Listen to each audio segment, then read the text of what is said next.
You know, it's a bit wild to think about, but right now, as you're probably snuggling under your covers, there are places in the world where ancient stones whisper tales of empires so vast they once spanned 3 continents, holding sway over a tapestry of cultures and peoples for centuries. Imagine a single power stretching from the gates of Vienna all the way to the scorching deserts of Yemen, encompassing the vibrant markets of Cairo, the holy sites of Jerusalem, and the bustling ports of Istanbul. We're talking about a phenomenon so enduring, so influential, that its echoes still resonate in our politics, our architecture, and even the way we drink coffee. This isn't just dusty old history, it's the very bedrock of the modern Middle East, parts of Europe, and North Africa. It's a story filled with epic sieges, dazzling scientific advancements, and enough palace intrigue to make your favorite fantasy series look a bit tame. So before you get comfortable, take a moment to like the video and subscribe. But only if you genuinely enjoy what I do here. And so, our tale begins not with a bang, but with a whisper, a subtle stirring in the late 13th century in the dusty, fractured landscape of Anatolia, which today we call Turkey. At this point, the once mighty Byzantine Empire, a direct descendant of ancient Rome, was a shadow of its former self. Its once resplendent capital, Constantinople, now a beleaguered outpost clinging to survival amidst a sea of new, more vigorous powers. Across Anatolia, a patchwork of Turkic principalities, known as beyliks, had sprung up, each vying for influence in the aftermath of the Seljuk Sultanate, of Rome's decline, and the disruptive Mongol invasions that had reshaped the geopolitical map like a giant angry child knocking over building blocks. It was into this chaotic yet fertile ground that a relatively minor chieftain named Osman Shah, from whom the very name Ottoman is derived, began to carve out a small domain, a tiny acorn that would eventually grow into a colossal oak. He was not, it's safe to say, the most powerful of the beys by any stretch. His little realm was tucked away in the northwest of Anatolia, near the Byzantine frontier, a strategically perilous but also opportunistically rich location. This frontier, known as the Ghazi frontier, was a volatile melting pot where religious zeal and the promise of plunder fueled a constant skirmish. Ghazi warriors, often driven by a fervent desire to expand the Islamic world, or simply to get rich, constantly raided Byzantine lands, and Osman, being on this very edge, quickly attracted a following of these eager, restless souls. He was a pragmatic leader, not just a religious zealot, understanding that alliances, even with non-Muslims when necessary, were just as vital as the sword. Legends, as they often do, obscure the exact details of his early rise. But what's clear is that Osman possessed a knack for attracting loyal followers, consolidating small gains, and slowly, almost imperceptibly, expanding his sphere of influence. He wasn't conquering vast swathes of land in single dramatic battles. Instead, it was a steady, almost organic growth, like a slow-burning ember gradually igniting the surrounding kindling. This was a period when local Byzantine lords, often isolated and poorly supported by Constantinople, would sometimes even ally with Turkic beys against rival Byzantine factions, a situation Osman was no doubt keen to exploit. He built his initial power base around the town of Suud, a seemingly unremarkable place that would become the cradle of an empire. Historians still argue whether Osman's early successes were primarily due to his charismatic leadership, the inherent weakness of the Byzantines, or the sheer number of Ghazis drawn to his banner. But it was likely a potent cocktail of all three. He focused on absorbing surrounding Turkic tribes and capturing vulnerable Byzantine towns and castles, gradually extending his control over key trade routes and fertile agricultural lands. These early acquisitions, though small, provided the vital resources and manpower necessary to fuel further expansion.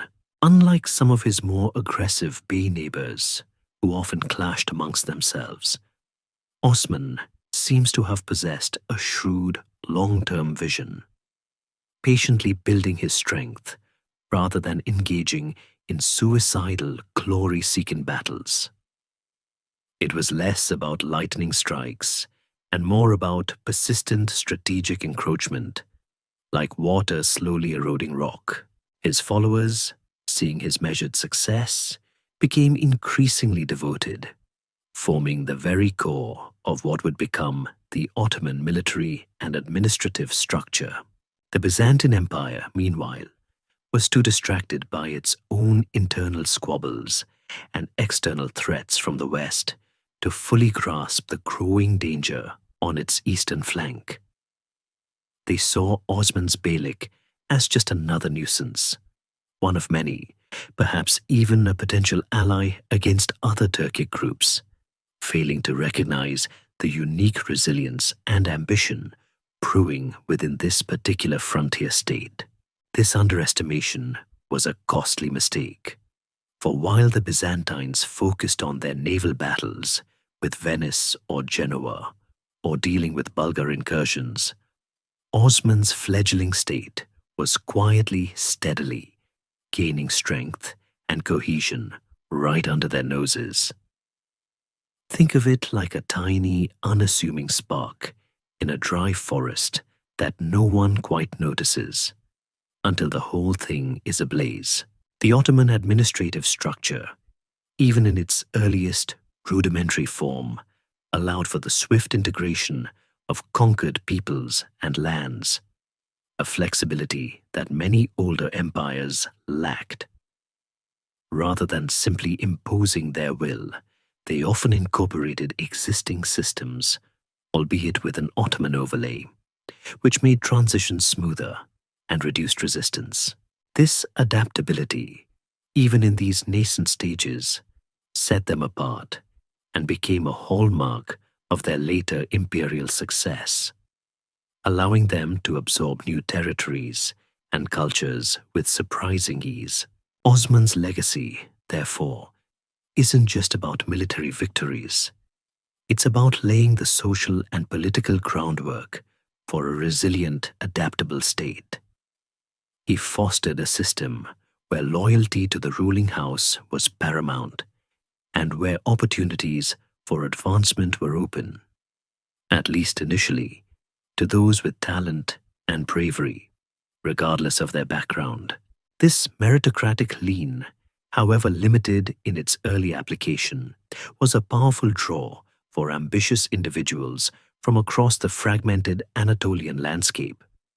By the time of his death, likely around 1323 or 1324, Osman had transformed a small tribal entity into a nascent state poised on the brink of significant expansion, having established a solid foundation of territory, a loyal following, and a clear, albeit unstated, trajectory towards future greatness. He may not have lived to see the grand empire, but he certainly planted the seed, watered it, and built the first little fence around it, setting the stage for his successors to truly expand the family business. Building upon the foundation laid by Osman, his son, Orhan Ghazi, stepped into the shoes of leadership. And if Osman was the shrewd planter of the seed, Orhan was the diligent gardener who made sure it blossomed into something far more substantial.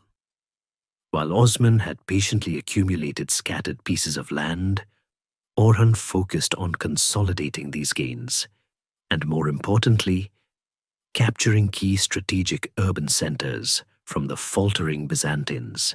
It was under Orhan that the fledgling Ottoman state truly began to project itself as a regional power, moving beyond mere frontier raiding to organized conquest and administration. His reign, lasting from around 1324 to 1362, saw a significant acceleration in territorial expansion and, critically, the development of the nascent Ottoman state's administrative and military machinery. He wasn't just a warrior, he was a state builder, understanding that simply taking land wasn't enough. You also had to govern it. The capture of Bursa in 1326 was a watershed moment, marking a significant milestone in the Ottoman rise. This wasn't some minor village. Bursa was a prosperous Byzantine city, strategically located at the foot of Mount Uluda, controlling vital trade routes and offering a rich prize. Its fall, after a long and arduous siege, provided the Ottomans with their first major capital city, a true urban center from which to administer their growing territories. Imagine finally moving out of a small, cramped apartment into a proper, spacious house. That's what Bursa represented. It offered not only administrative infrastructure, but also a thriving economy, allowing the Ottomans to levy taxes, establish markets, and attract skilled artisans and scholars. This transition from a nomadic, warrior-centric beylik to a settled, urban-based state was crucial. It meant a shift towards more sophisticated governance. The establishment of madrasas, religious schools, mosques, and public works, laying the groundwork for a more permanent and centralized authority. The city quickly transformed into an Ottoman jewel, showcasing their growing prosperity and ambition. Following Bursa's capture, Orhan set his sights on another crucial Byzantine stronghold, Nicaea. This city, modern-day Iznik, held immense symbolic and strategic importance. It had served as the temporary capital of the Byzantine Empire during the Latin occupation of Constantinople in the early 13th century, and its robust defenses made it a formidable challenge. The Siege of Nicaea, beginning in 1331, was another testament to Ottoman persistence and Orhan's tactical acumen. Unlike swift cavalry raids, these sieges required sustained effort, logistical planning, and the development of siege warfare techniques. When Nicaea eventually fell, it further solidified Ottoman control over northwestern Anatolia, effectively cutting off Constantinople from its Anatolian hinterland. These conquests weren't just about gaining land. They were about dismantling the Byzantine infrastructure piece by piece, like slowly disassembling a complicated machine. Each city captured brought more resources, more manpower, and more prestige to the burgeoning Ottoman state. Orhan's reign wasn't solely defined by conquest. He also focused on internal organization. He is credited with establishing the first formal Ottoman military organization beyond tribal levies, creating a standing army that would evolve into the formidable force the empire later became known for. This included the initial formation of what would eventually become the Janissaries. Although, in their earliest form, they were not yet the highly disciplined slave soldier corps they later became. Instead, they were likely a mix of professional soldiers and renegades. But their existence signaled a move away from relying solely on Ghazi volunteers, offering a more reliable and centralized fighting force. Historians still argue whether the Devshirme system, the controversial levy of Christian boys for military service, truly began under Orhan, or a later sultan, but the seeds of a professional, non-tribal army were certainly sown during his time.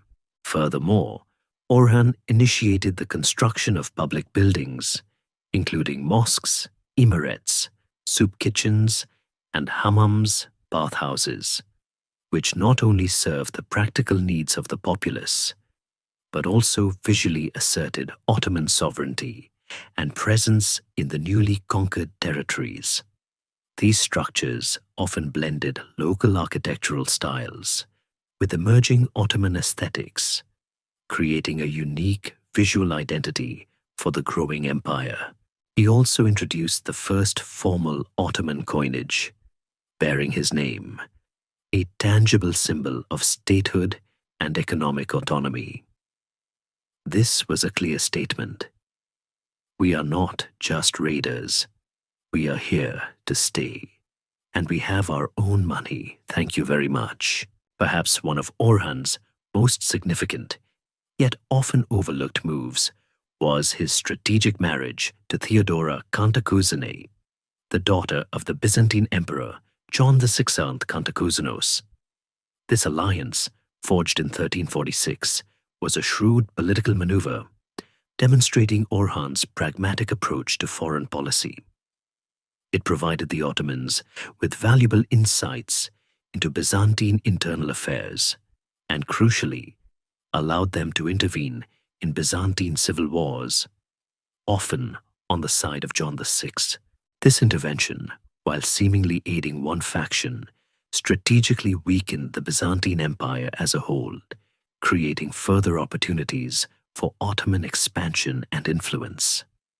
It was like watching two siblings fight and then offering to help one, knowing full well it benefits you most of all. This period saw Ottoman troops regularly crossing into Europe, not just as raiders, but as allies, gaining invaluable experience and establishing bridgeheads in the Balkans. The initial Ottoman crossing into Europe was not a grand invasion, but rather a gradual infiltration, often at the invitation of warring Byzantine factions. In 1354, a severe earthquake struck Gallipoli, a strategically vital Byzantine fortress on the European side of the Dardanelles. The walls collapsed, and the Ottomans, quick to seize the opportunity, occupied the ruined city, turning it into their first permanent foothold in Europe. This event, seen by some as divine providence, gave them an unassailable base from which to launch future campaigns into the Balkans. It was like getting a free, perfectly located beachhead. From this point on, the Ottomans were no longer just an Anatolian power. They were a European one too, setting the stage for centuries of conflict and cultural exchange on the continent. Orhan's reign, therefore, transitioned the Ottomans from a relatively small beylik into a formidable regional power, one with a capital, a nascent standing army, and a clear expansionist trajectory that now pointed firmly towards the rich lands of the Balkans. He truly took his father's vision and gave it form, substance, and a geographical reach that Osman could only have dreamed of. With a solid foothold now established on both sides of the Dardanelles, the stage was set for the next colossal figure in Ottoman history, Murad I, to take the reins. Ascending to the throne in 1362, after his father Orhan's death, Murad, often called Hudavendigar, or the Sovereign, inherited a burgeoning state and transformed it into a genuine empire, pushing its boundaries deep into the Balkans. If Orhan was the gardener, Murad was the architect, drawing up grand plans and laying the heavy foundations for an immense edifice. His reign, spanning from 1360 to 1389, marked a pivotal shift in Ottoman strategy, moving from opportunistic expansion to a systematic conquest of southeastern Europe. He was a military innovator and a shrewd statesman, recognizing that controlling vast territories required more than just brute force. It required organized administration, effective communication, and strategic foresight. Murad's military campaigns were relentless and highly effective, targeting the fragmented and often feuding Balkan states. Unlike the unified resistance the Ottomans would later face, the kingdoms and principalities of Serbia, Bulgaria, and Bosnia were often at odds with each other, weakened by internal rivalries and religious divisions. This disunity played directly into Ottoman hands, allowing Murad to pick them off one by one, like a patient predator in a flock of bickering sheep. He understood the power of psychological warfare and the importance of decisive, overwhelming force. The first major target was Adrianople, a significant Byzantine city second only to Constantinople in importance. Its capture in 1362, or perhaps a year or two later, depending on which historian you consult. Because honestly, sometimes keeping track of medieval dates is like trying to nail jelly to a wall, was a monumental achievement. Renamed Edirne, it eventually replaced Bursa as the Ottoman capital, offering a far more strategic location for directing campaigns into Europe. This move signaled a clear intent. The Ottomans were here to stay in Europe, and they were not just raiding, they were settling. Murad also significantly formalized and expanded the Janissary Corps, transforming it into the formidable elite infantry unit it would become. This wasn't just about getting more soldiers. It was about creating a disciplined, loyal fighting force completely beholden to the Sultan. The Devshirme system, which involved levying Christian boys from conquered territories, converting them to Islam, and training them from a young age specifically for military or administrative service, was fully implemented under Murad. These boys, ripped from their families, were rigorously trained, educated, and instilled with an almost fanatical loyalty to the Sultan. They were forbidden from marrying or owning property in their early careers, ensuring their sole focus remained on service. This created a highly professional standing army, a stark contrast to the often unreliable feudal levies common in contemporary European armies. It was, of course, a harsh and controversial system, but undeniably effective, creating soldiers who knew no home but the barracks and no father but the Sultan, making them terrifyingly effective instruments of war. Murad's expansion into the Balkans continued with a series of decisive victories. He subjugated various Serbian lords, expanding Ottoman control over parts of Macedonia and Thrace. The Battle of Maritsa in 1371 was another crucial engagement, where Ottoman forces decisively defeated a large coalition of Serbian, Bulgarian, and Hungarian forces. This crushing defeat crippled much of the remaining Serbian aristocracy and opened the way for deeper Ottoman penetration into the Balkan Peninsula. It was a clear demonstration that the Ottomans were not just a regional threat, but a dominant force that could rout even combined European armies. These victories were not simply about taking land. They were about integrating the conquered territories into the Ottoman system. Murad implemented the Timar system, a form of land grant given in exchange for military service, which helped to administer the new territories and create a loyal cavalry force known as the Sipahis. This ingenious system allowed the Ottomans to govern vast areas without needing an enormous standing bureaucracy, relying instead on local lords who now owed their loyalty and military service to the Sultan. Beyond military prowess, Murad was also a significant patron of architecture and learning. He oversaw the construction of numerous mosques, bridges, and other public works in both Anatolia and the newly conquered European territories, helping to solidify Ottoman presence and legitimacy. These structures served as physical embodiments of Ottoman power and cultural influence, subtly yet firmly integrating the new lands into the imperial fabric. His focus on infrastructure also facilitated trade and communication, further strengthening the state. He was also a keen administrator, refining the legal and administrative codes that had begun to develop under his predecessors, ensuring a more centralized and efficient governance of his growing domains.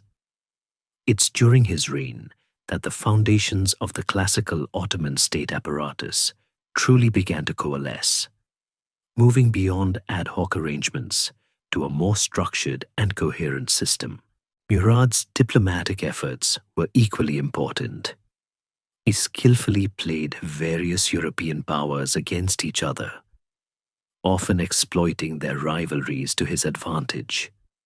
He would sign truces, break them when opportune, and maintain a constant state of pressure on his European neighbors, never allowing them to fully recover or form a united front.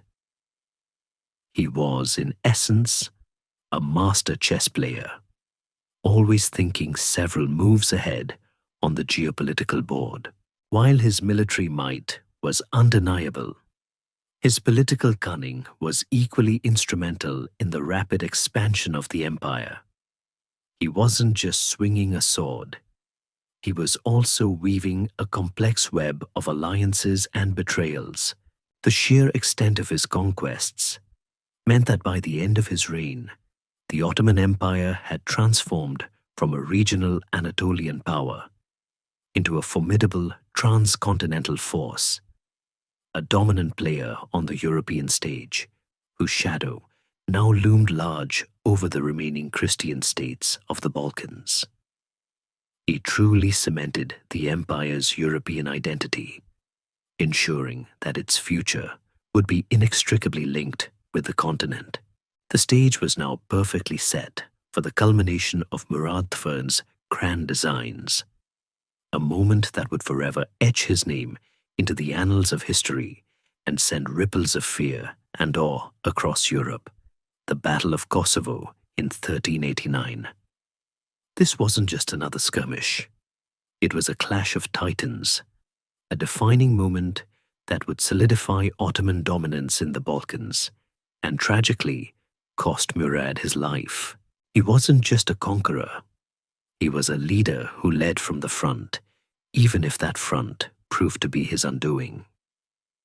The battle itself was a massive undertaking, drawing together a formidable coalition of Balkan Christian forces, primarily Serbs led by Prince Lazar Rebeljanović, along with Bosnian, Bulgarian, Wallachian, and Albanian contingents, all united for once against the common Ottoman threat.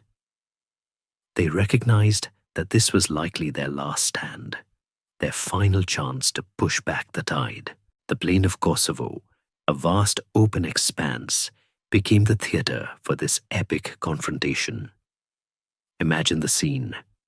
Thousands upon thousands of warriors arrayed against each other, banners snapping in the wind, the air thick with tension, the clanking of armor, and the nervous murmur of men awaiting the signal to charge. On one side, the disciplined, well-organized Ottoman forces, bolstered by their elite Janissaries and swift Sipahi cavalry, led by Murad and his sons, Bayezid and Yaqub. On the other, the desperate yet courageous Balkan coalition, fighting for their homes, their faith, and their very existence. This was a battle where the stakes couldn't have been higher. A true winner-takes-all scenario that would shape the future of southeastern Europe for centuries. The battle itself was a brutal, hard-fought affair, lasting for hours under the sweltering sun. Accounts vary wildly, as they often do with medieval battles, where official scorekeepers were a rare commodity, and propaganda was very much a thing. But one narrative remains consistently dramatic: the death of Sultan Murad I. According to Ottoman tradition, Murad was either assassinated on the battlefield after the main fighting had subsided, possibly by a Serb knight named Miloš Obilić, who feigned surrender, or he was struck down during the thick of the fighting. Serbian epic poetry, on the other hand, portrays Obilić as a heroic figure who bravely cut his way through Ottoman lines to reach and slay the Sultan. Regardless of the exact circumstances, the fact remains that Murad II, the architect of so much Ottoman expansion, perished on the field of his greatest victory. It's one of those historical moments where the sheer unexpectedness of the event adds to its legendary status, almost as if fate itself decided to add a dramatic twist to an already monumental day. Despite the loss of their sultan, the Ottoman forces, under the immediate command of Murad's son, Bayezid, who quickly asserted control and ruthlessly eliminated his brother Yaqub to prevent a succession struggle. Because, family rivalries in royal courts always seem to escalate quickly, managed to secure a decisive victory. Prince Lazar of Serbia was captured and executed, and the Christian coalition was utterly routed, their resistance shattered. The Battle of Kosovo marked the effective end of independent Serbian statehood for nearly 500 years, transforming Serbia into a vassal state of the Ottoman Empire. This wasn't just a military defeat, it was a political and cultural cataclysm for the Serbs, whose memory of the battle became deeply ingrained in their national identity, a blend of sorrow, heroism, and enduring hope for liberation. It's a bit like remembering that really bad group project in college where everyone worked hard, but it still ended up a disaster. Only, with significantly more bloodshed and geopolitical consequences. The immediate aftermath of Kosovo saw the Ottomans solidify their control over a significant portion of the Balkans. While some areas maintained a degree of autonomy as vassal states, they were required to pay tribute, provide military contingents to the Ottoman army, and acknowledge the Sultan's suzerainty. This system of vassalage was a clever way for the Ottomans to expand their influence without immediately incurring the full administrative burden of direct rule. It was a gradual absorption, allowing conquered populations to slowly acclimatize to Ottoman rule. The flow of tribute and soldiers from these vassal states further fueled the Ottoman war machine, creating a self-reinforcing cycle of expansion. The victory at Kosovo also had profound implications for the wider European continent. It sent a chill down the spines of Christian rulers, particularly in Hungary and Venice, who now faced a powerful, expanding Muslim empire directly on their borders. The Ottoman threat became a constant source of anxiety and a recurring theme in European diplomacy for centuries. Yet, despite the obvious danger, the internecine squabbles and political rivalries among European powers often prevented them from forming a truly unified and effective defensive front against the Ottomans. Historians still argue whether a truly united European crusade at this point could have stemmed the Ottoman tide, or if their internal divisions and the Ottomans' superior organization made such an outcome inevitable. It's one of those tantalizing what-if scenarios that keeps historians up at night, pondering alternative timelines where perhaps everyone just got along for 5 minutes. For the Ottomans, the victory cemented their reputation as an unstoppable force, a power with seemingly divine favor. Murad I, though dead, became a martyr for the Ghazi cause, his legacy providing immense spiritual and moral impetus for further conquests. His death on the battlefield, rather than diminishing his stature, elevated him to an almost mythical status, inspiring subsequent generations of Ottoman sultans and soldiers. The Ottoman Empire was now not just a regional power.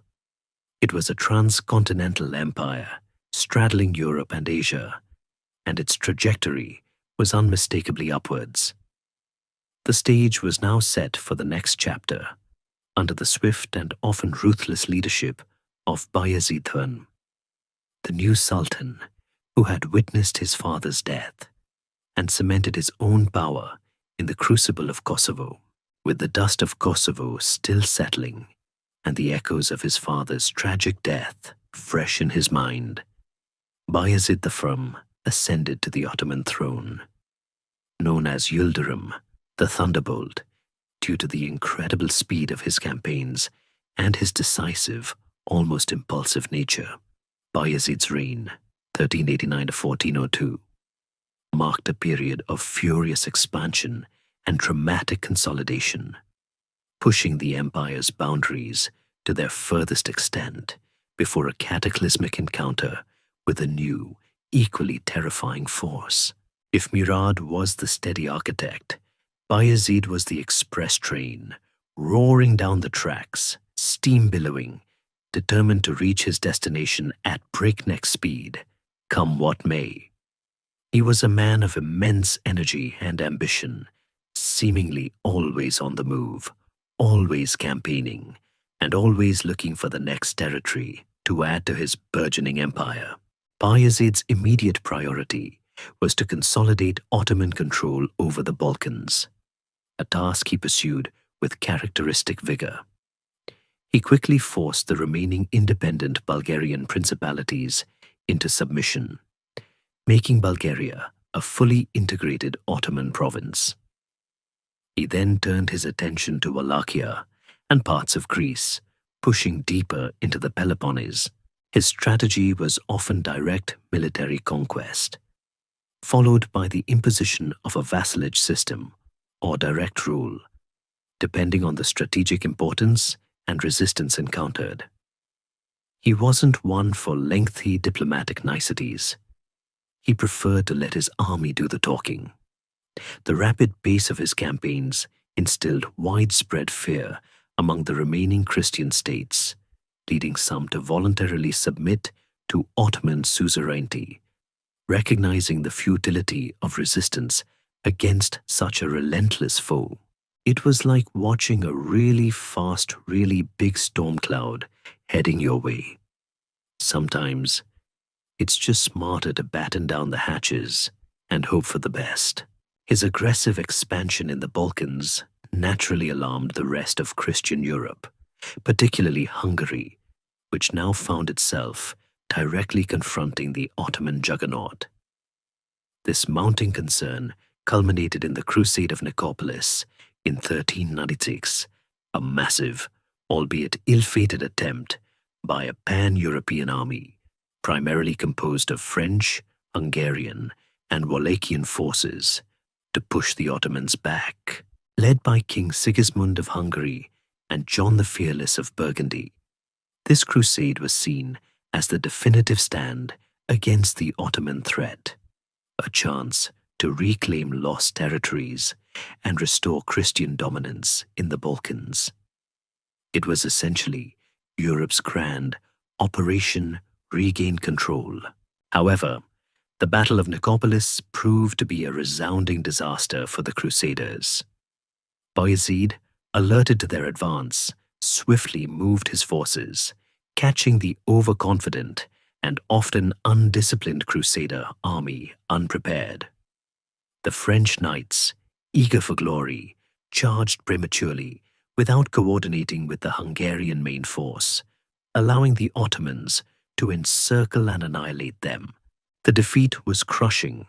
Almost an entire generation of French nobility was wiped out, and the power of Hungary was severely weakened. Bayezid's victory at Nicopolis not only confirmed Ottoman military superiority, but also effectively removed the last significant organized European resistance to Ottoman expansion in the Balkans for decades. It solidified his nickname. The thunderbolt had truly struck. This victory allowed Bayezid to tighten his grip on the region even further, and to launch punitive raids into Hungary itself.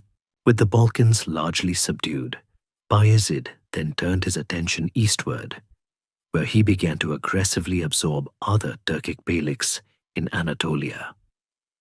This move was significant because up until this point, the Ottomans had largely focused on expanding at the expense of the Byzantines and Balkan Christians.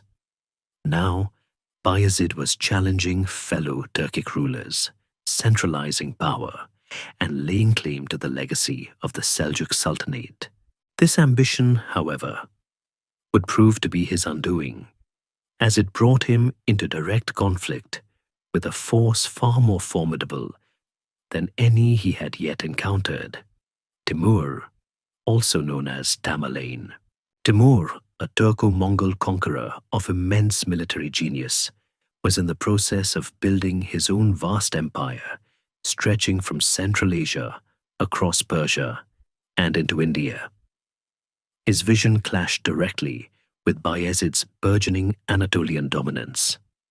The two rulers, both supremely confident and utterly ruthless, engaged in a series of increasingly heated diplomatic exchanges filled with insults and challenges, like two alpha predators marking their territory.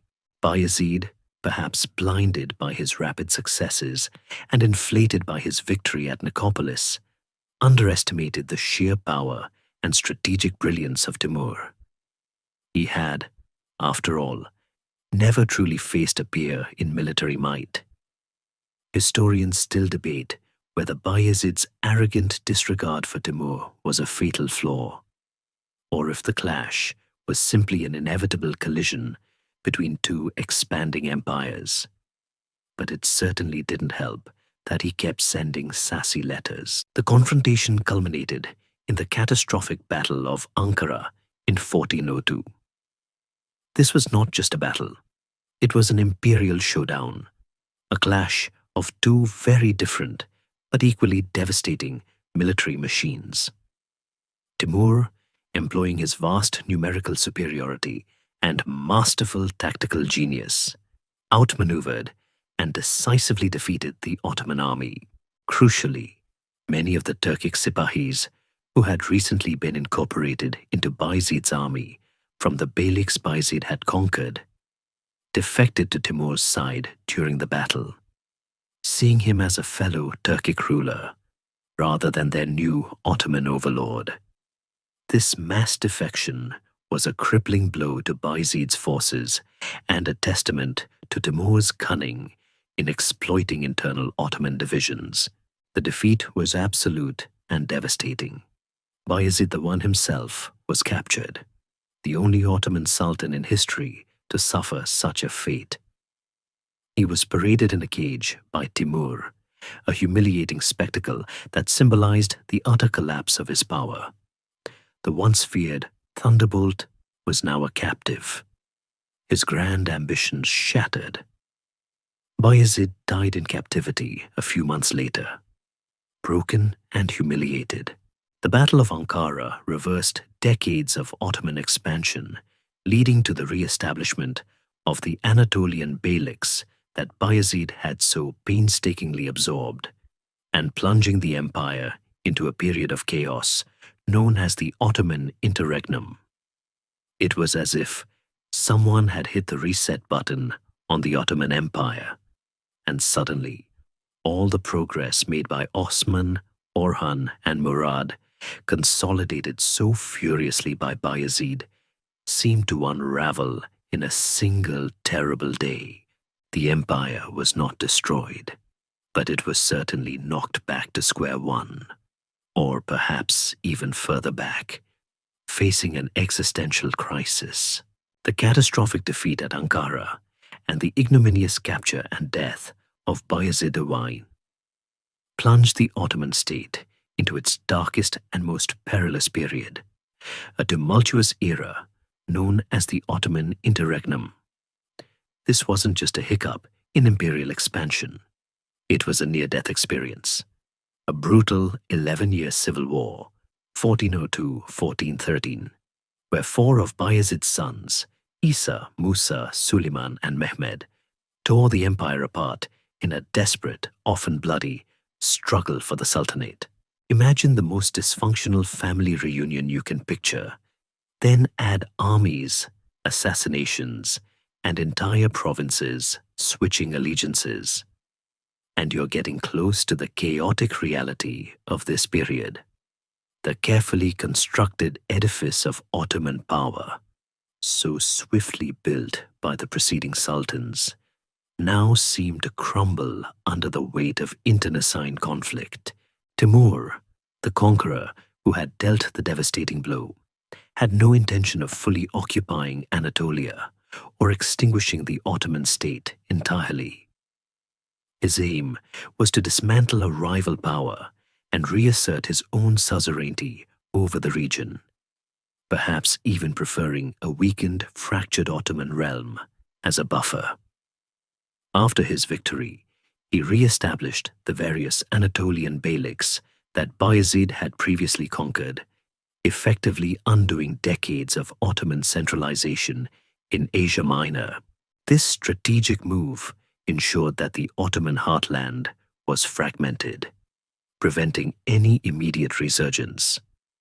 He then moved on to other conquests, leaving the shattered Ottoman state to its own devices, much like a cat batting a mouse around before getting bored and leaving it to writhe. The ensuing civil war was a brutal free-for-all.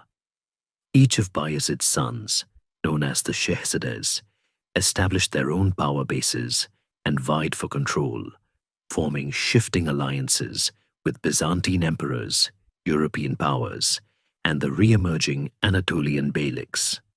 Suleiman, initially controlling the European territories and much of Western Anatolia, tried to leverage alliances with the Byzantines and Venice. Musa, after some initial setbacks, gained control of the European side, often adopting a more hardline anti-Christian stance, which led to conflicts with Suleiman. Isa struggled to maintain any consistent power base in Anatolia, often caught between his brothers. Meanwhile, Mehmed, the youngest, began his patient and ultimately successful rise in the more eastern parts of Anatolia, learning from his brother's mistakes and building a loyal following. It was like a very violent game of musical chairs, with the Ottoman throne as the prize, and the music kept stopping in the most inconvenient places. This period of internal strife created immense instability throughout the empire. Trade routes were disrupted, administration faltered, and regions previously brought under firm Ottoman control began to waver in their allegiance. In the Balkans, some vassal states seized the opportunity to assert greater independence, or even revert to full autonomy, albeit temporarily. The Byzantines, ever opportunistic, tried to play one Shehzad against another, hoping to regain some of their lost territories and influence. This wasn't just a political crisis, it was an economic and social one too, as the common people suffered from constant warfare, banditry, and the breakdown of central authority. The once feared Ottoman military, while still formidable in parts, lacked unified command and was often engaged in fratricidal conflict rather than external conquest, what's truly remarkable, and a testament to the underlying strength and resilience of the Ottoman state, is that it survived this profound crisis at all. Many other empires would have simply fragmented beyond repair. But beneath the dynastic squabbles, the institutional foundations laid by Osman, Orhan, and Murad, particularly the loyalty of the Janissaries and a core group of administrators, proved surprisingly robust. The Devshirme system, ironically, produced a class of loyal servants who were often more attached to the concept of the Ottoman state than to any particular Shehzad.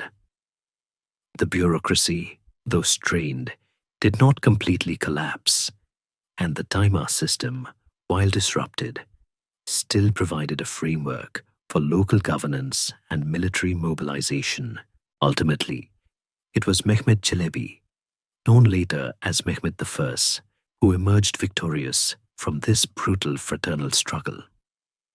He was a shrewd and patient leader, demonstrating considerable political skill and military acumen.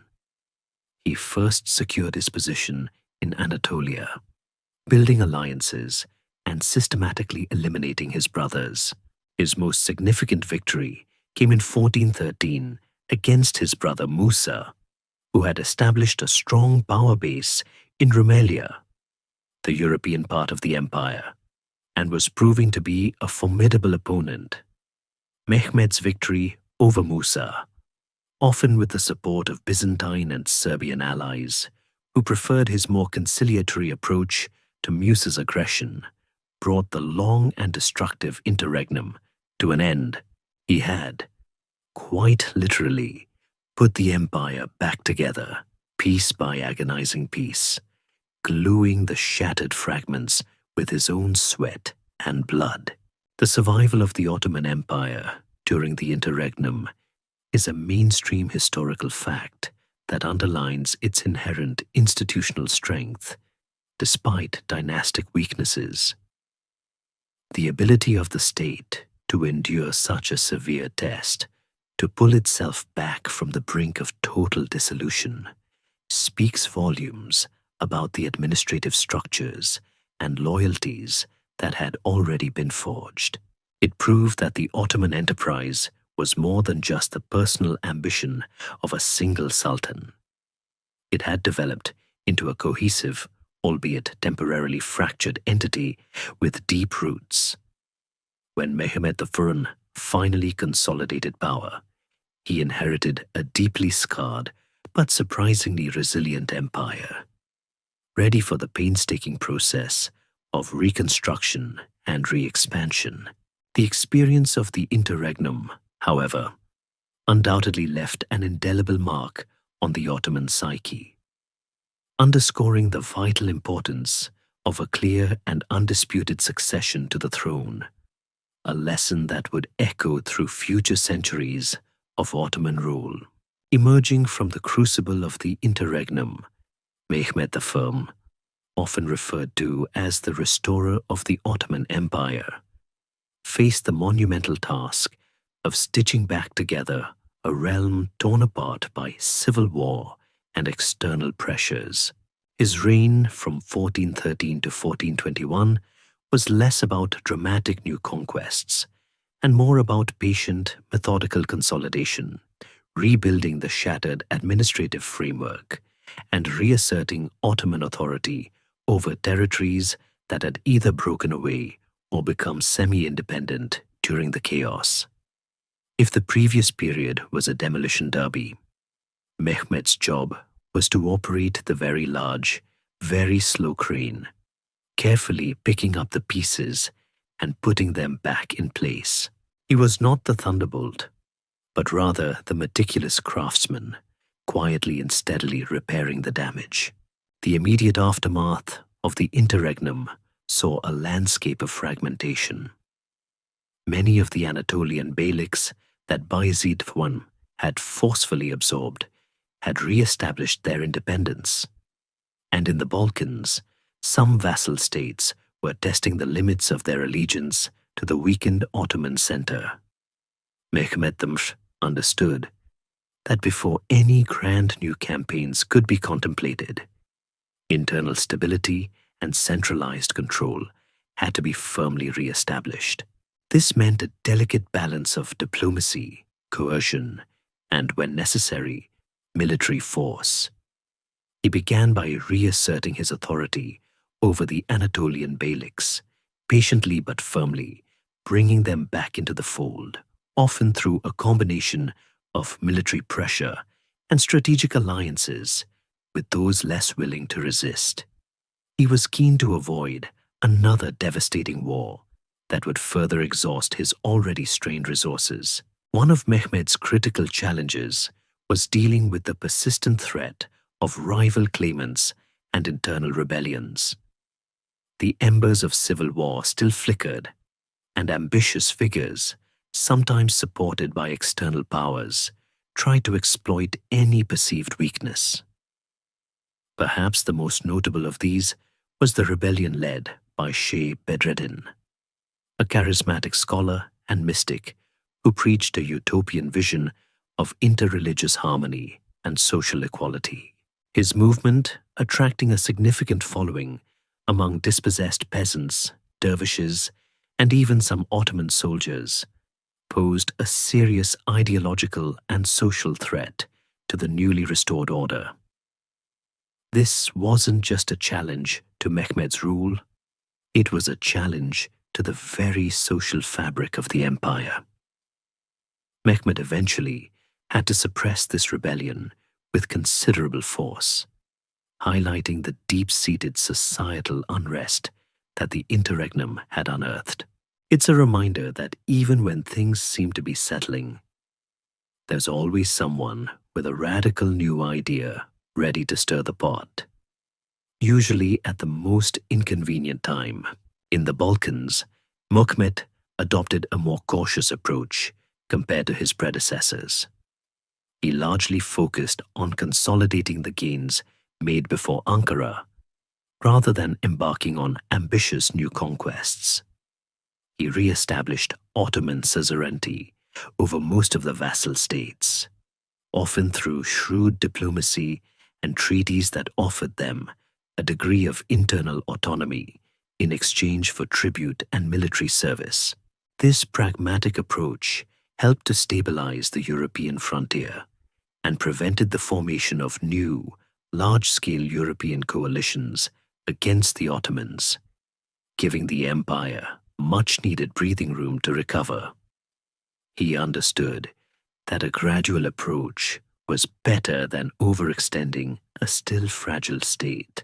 The Byzantines, having played a role in supporting Mehmed against his brothers during the interregnum, now found themselves in a curious position. While Mehmed maintained a generally peaceful relationship with Constantinople, he also continued to exert pressure on them, slowly but surely, chipping away at their remaining territories around the capital. He was, in essence, tightening the noose. Albeit gently, this allowed him to consolidate Ottoman control over the approaches to Constantinople without provoking a major confrontation that he was not yet ready for. Historians still argue about whether Mehmed I could have attempted the conquest of Constantinople during his reign. Most agree that his focus on internal stability and avoiding another costly war took precedence. He was playing the long game, preparing the ground for future generations rather than rushing headlong into another grand siege. Mehmed also dedicated significant effort to rebuilding the state administration and economy. He reopened trade routes, encouraged agriculture, and initiated public works projects to restore confidence and prosperity. He recognized that a strong economy was essential for a stable empire. He worked to strengthen the Janissary corps and refine the Timar system, ensuring that the military machine, though battered, was once again well-oiled and ready for future campaigns. His reign was characterized by a concerted effort to restore legal order and central authority, which had eroded dramatically during the years of civil war. He was effectively putting out fires and mending fences across a vast and fractured landscape. One notable foreign policy achievement was the signing of a peace treaty with Venice in 1416, which, after a period of naval skirmishes, helped to stabilize Ottoman maritime trade in the Aegean and provided a sense of legitimacy to the Ottoman presence in the region. This showed his diplomatic savvy and his understanding that not all conflicts needed to be resolved by the sword. It was also during Mehmed I's reign that the Ottoman court began to regain some of its lost prestige and splendor. He was a patron of arts and architecture, sponsoring the construction of mosques and bridges and encouraging scholarship. These initiatives were not just about aesthetics. They were about projecting an image of renewed strength, stability, and cultural flourishing after years of debilitating conflict. In essence, Mehmed I's reign was an indispensable chapter in the Ottoman story, demonstrating the empire's extraordinary capacity for resilience and self-renewal. He didn't capture legendary cities or lead epic crusades, but he performed the far less glamorous, yet equally crucial, work of rebuilding from the ground up. He ensured that when he passed away, he left a functioning, unified, and increasingly confident state to his successor, Murad II. The very fact that the Ottoman Empire not only survived the interregnum, but emerged from it stronger and more centralized, is a testament to the fundamental soundness of its early institutions and the pragmatic leadership of Mehmed the.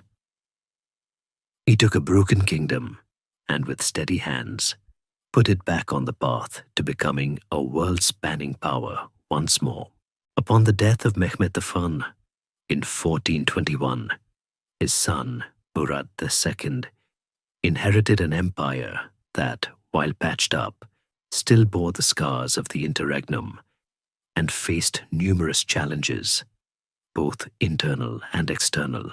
Murad's reign from 1421 to 1444, and then again from 1446 to 1451, after a brief abdication, was a period of sustained effort to finally put the ghosts of the civil war to rest, to reassert Ottoman dominance in both Anatolia and the Balkans, and to lay the immediate groundwork for the empire's golden age.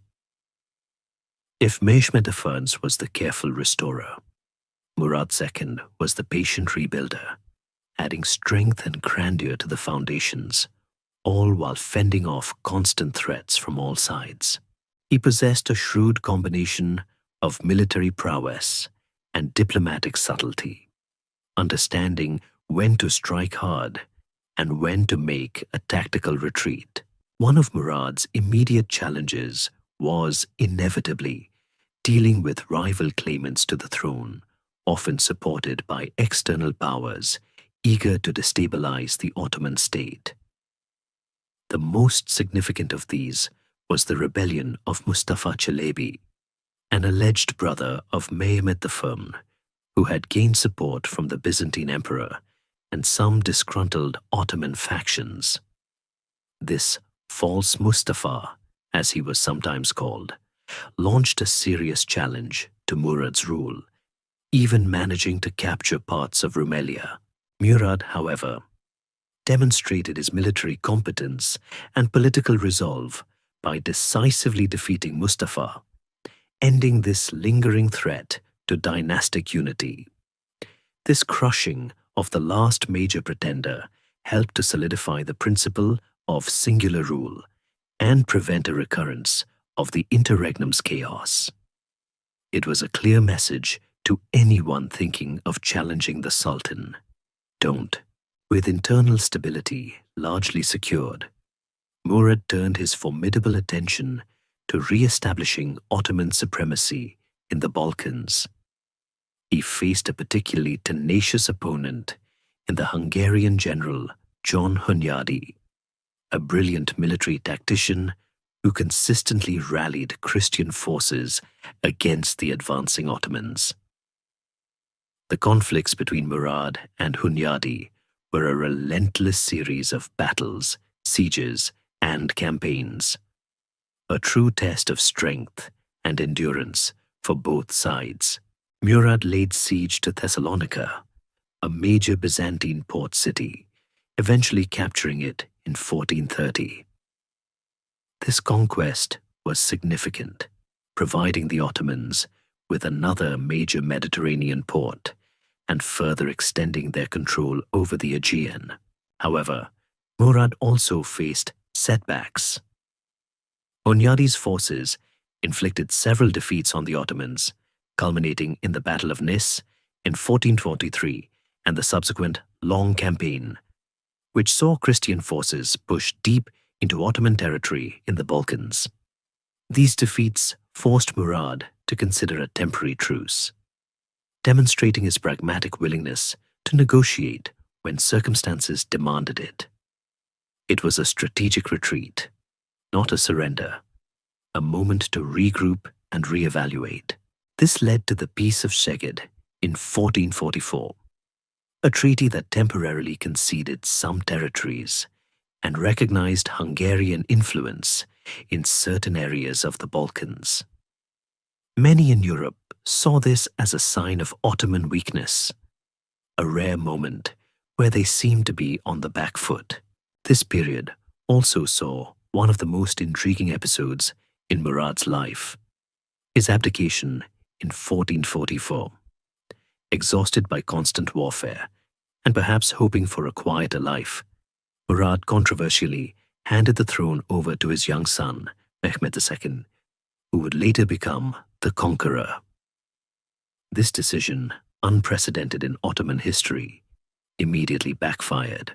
The young Mehmed II was simply not ready to handle the immense pressures of the Sultanate, and sensing Ottoman vulnerability due to the youthful and inexperienced ruler, the European powers, instigated by papal calls for a new crusade, immediately broke the Peace of Szeged. This betrayal led to the Battle of Varna in 1444. A massive European crusader army, composed primarily of Polish and Hungarian forces under King Władysław III of Poland and John Hunyadi, marched into Ottoman territory. The situation became so dire that the Ottoman Grand Vizier famously begged the retired Murad to return to lead the army, reportedly saying, "If you are the Sultan, come and lead your armies. If I am the Sultan, I order you to come and lead my armies." Murad, reluctantly, returned to the battlefield, personally leading his forces to a decisive and utterly crushing victory at Varna. This battle annihilated the Crusader army, killed King Władysław, and firmly re-established Ottoman dominance in the Balkans, effectively ending any large-scale European attempts to dislodge them for decades to come. It was a spectacular comeback, demonstrating that you can't keep a good sultan down, especially when his empire is on the line. Murad then resumed his reign, focusing on further consolidating Ottoman power and building up the infrastructure for future expansion. He continued to refine the Janissary system, ensuring a steady supply of loyal, well-trained soldiers. He also invested heavily in public works, including bridges, mosques, and madrasas, further integrating the conquered territories and cementing Ottoman cultural presence. His court became a center of learning and arts, attracting scholars and artisans from across the Islamic world, contributing to a sense of renewed imperial grandeur. He was, after all, laying the intellectual and physical groundwork for the next major leap forward. Historians still debate whether Murad II's abdication was a genuine attempt to retire or a shrewd political maneuver to test his son and the stability of the state. Regardless, his return and victory at Varna cemented his reputation as a formidable leader who could overcome even the most daunting challenges. He faced a constant barrage of external threats and internal unrest, yet he managed not only to preserve the empire, but to significantly strengthen it, leaving a consolidated and robust state for his heir. He was the vital link between the period of recovery and the era of unprecedented expansion, proving that resilience and strategic foresight were just as important as the sword in the making of an empire. The stage was now perfectly set, the empire having recovered from its near-fatal collapse and consolidated its strength under Mehmed I and Murad II. It was into this robust, yet still ambitious state that Mehmed II, the young prince who had briefly and awkwardly held the throne before Varna, fully stepped as sultan in 1451, following his father Murad II's final passing. This wasn't just another succession.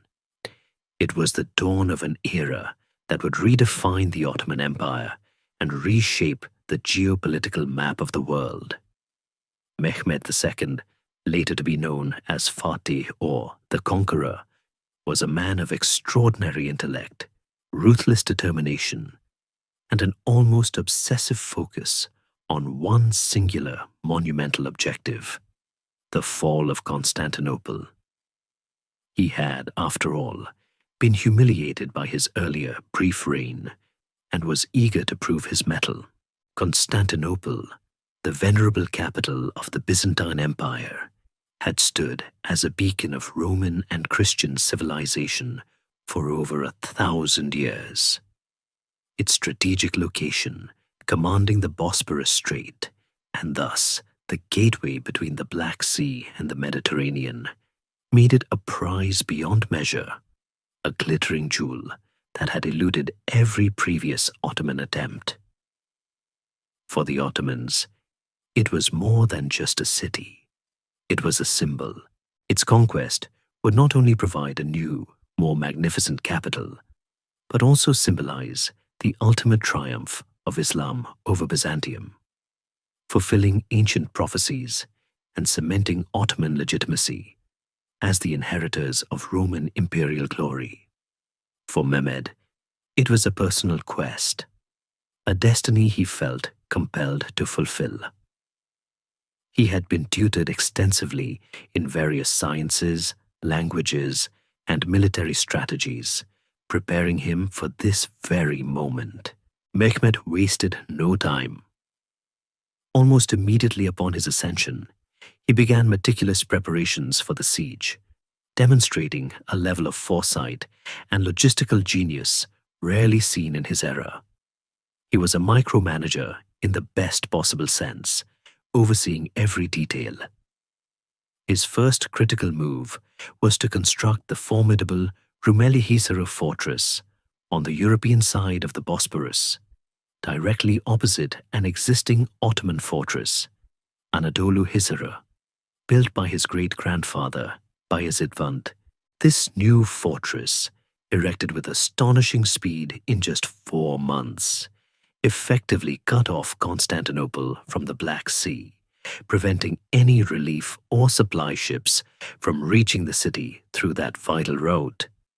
It was a chokehold, plain and simple, a testament to Ottoman engineering and Mehmed's unwavering resolve.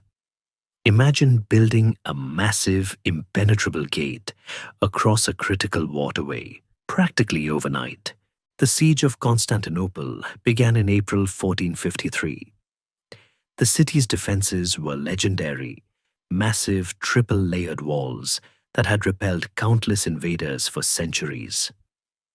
To overcome these, Mehmed ordered the construction of a massive artillery train, including the legendary urban cannon.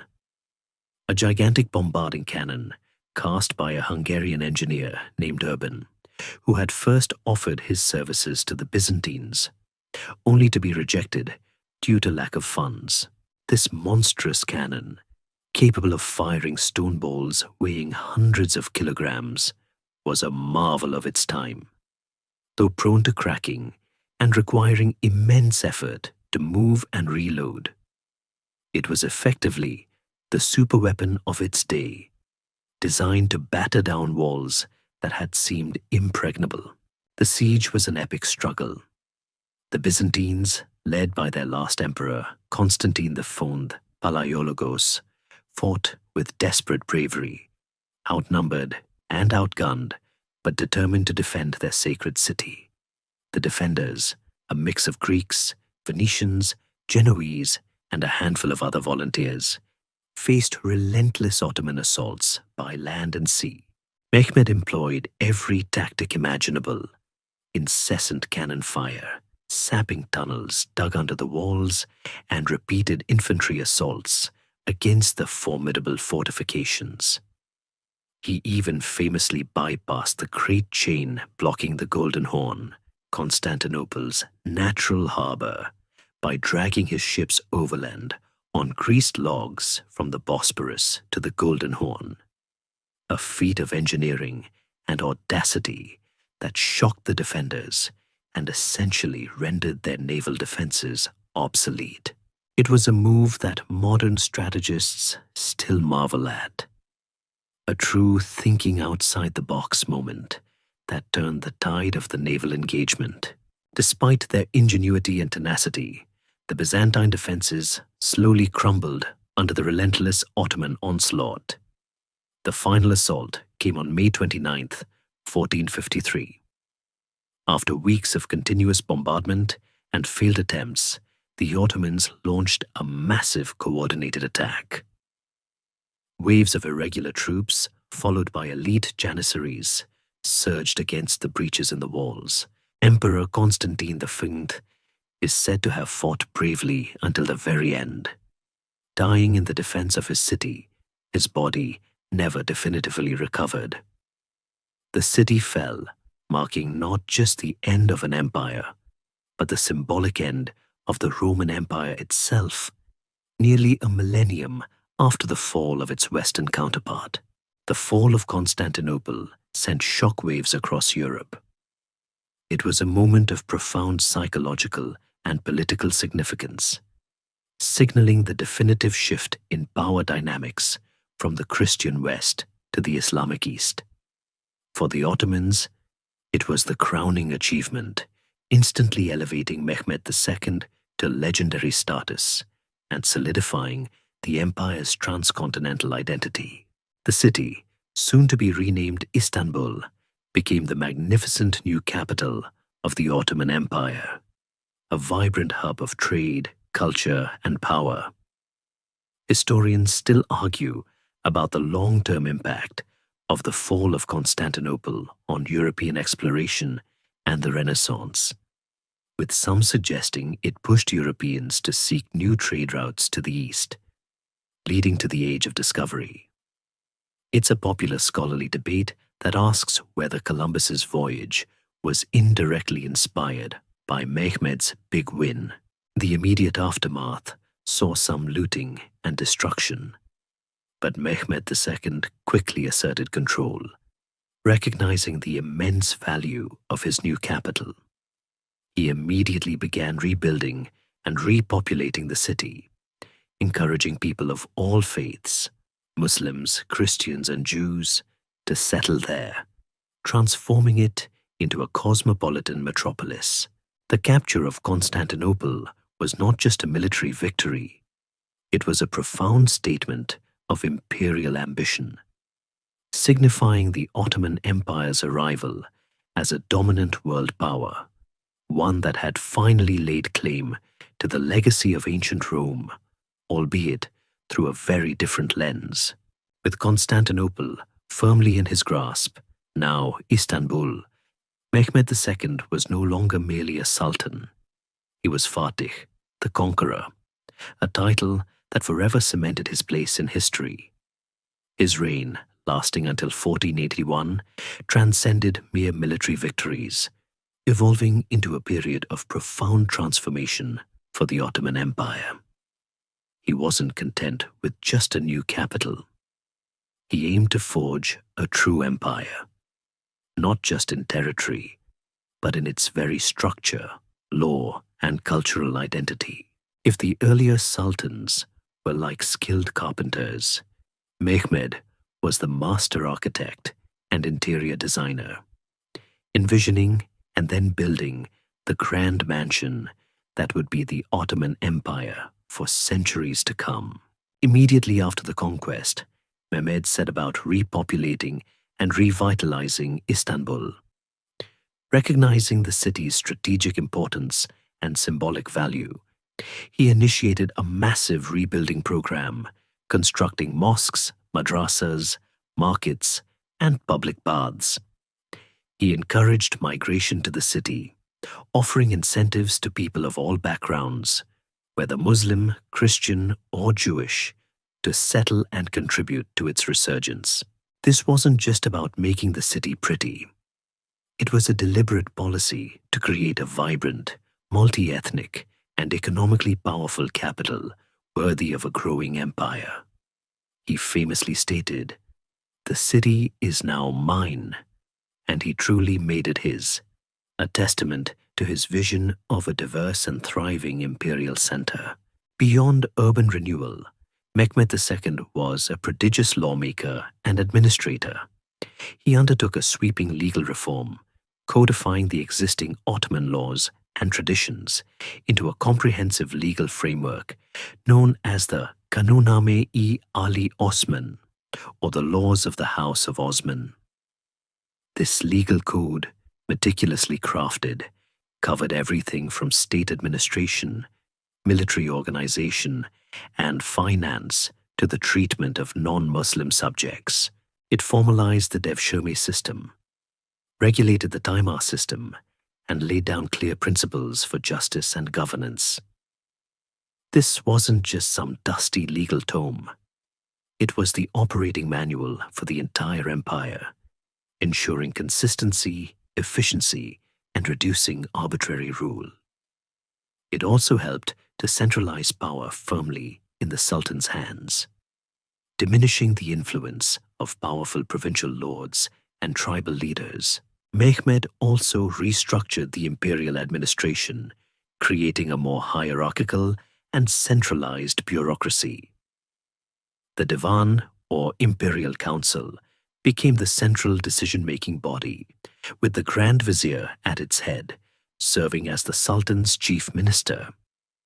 He ensured that loyalty to the Sultan was paramount, often promoting individuals based on merit rather than birth, particularly those from the Kul slave system, who owed their entire careers to the Sultan. This strategy further cemented the Sultan's absolute authority, creating a loyal cadre of administrators who had no independent power base. It was a shrewd move, effectively ensuring that the Sultan remained the undisputed boss, much like a CEO who hires their own trusted team rather than inheriting existing management. In military matters, Mehmed continued to innovate and strengthen the Ottoman forces. The Janissaries, already elite, were further refined and integrated into the core of the standing army. He understood the importance of gunpowder technology, investing heavily in artillery production and incorporating it effectively into siege warfare and field battles. His campaigns after Constantinople were relentless.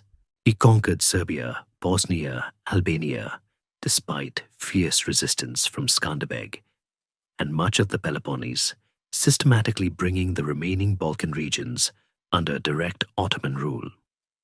His aim was clear: to secure the European flank and eliminate any lingering threats.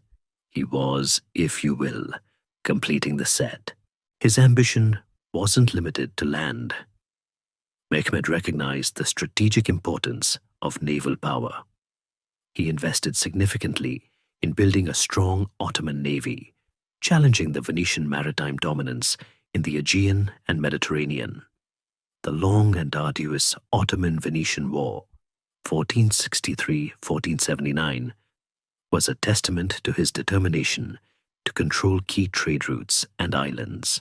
While Venice remained a formidable naval power, the Ottomans successfully acquired several important Aegean islands and asserted their presence in the eastern Mediterranean. This naval expansion was crucial for protecting trade and projecting power across the seas, showing that the Ottomans weren't just good on land, but could also make waves, literally. Mehmed II was also a renowned patron of the arts, sciences, and literature. He was fluent in several languages, including Arabic, Persian, Greek, and Latin, and had a deep interest in both Eastern and Western cultures. He invited scholars, artists, and architects from across the Islamic world, and even from Europe, to his court in Istanbul, transforming the city into a vibrant intellectual and artistic hub. Under his patronage, magnificent mosques, bridges, and palaces were constructed, blending Islamic and Byzantine architectural styles. He commissioned works on history, astronomy, mathematics, and philosophy, fostering a vibrant intellectual environment. He was, in a way, the original Renaissance man, just with a turban instead of a Florentine hat. This cultural flourishing was not merely for show.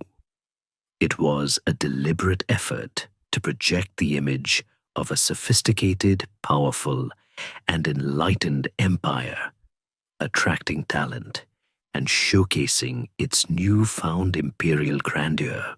However, his reign was also marked by ruthless pragmatism, particularly concerning succession. Mehmed famously formalized the practice, later abandoned, of fratricide, allowing the incoming sultan to execute his brothers to prevent civil wars.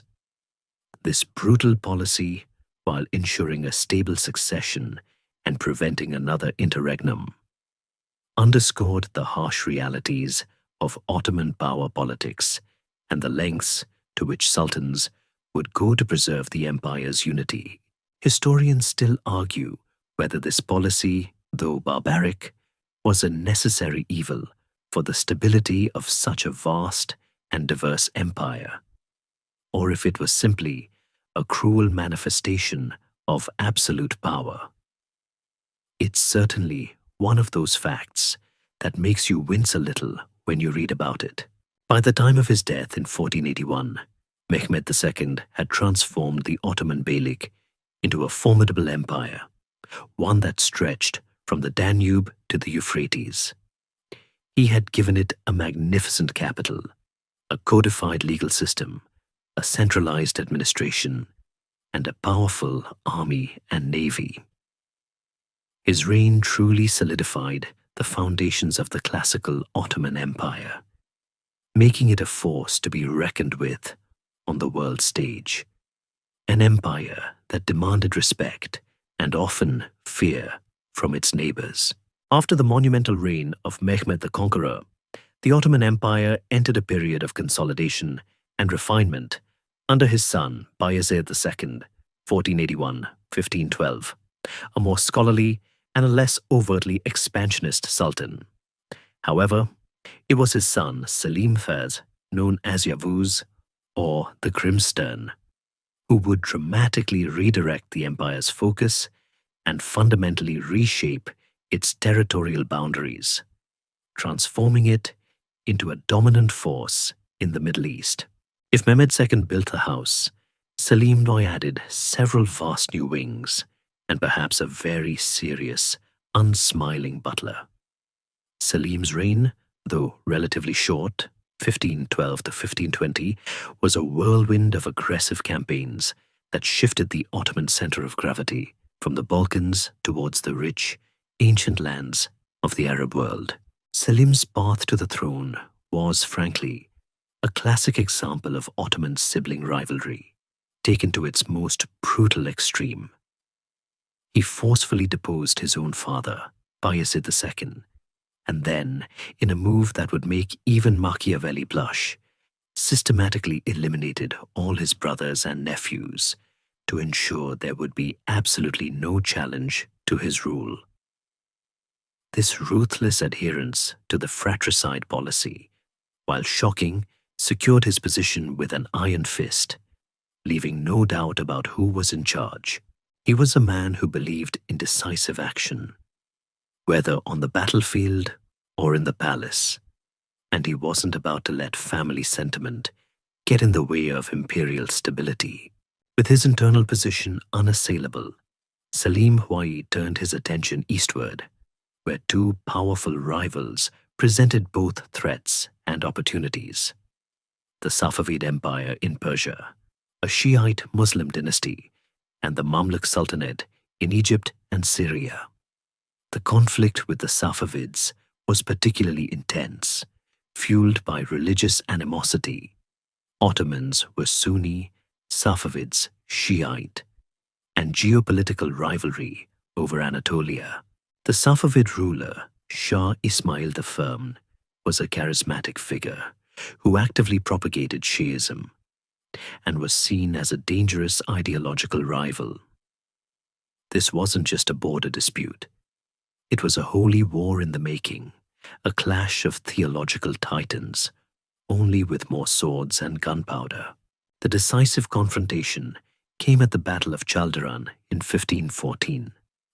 Selim Thamfern, with his technologically superior army, particularly in artillery and gunpowder infantry, the Janissaries, inflicted a crushing defeat on the Safavid forces, while Shah Ismail himself managed to escape.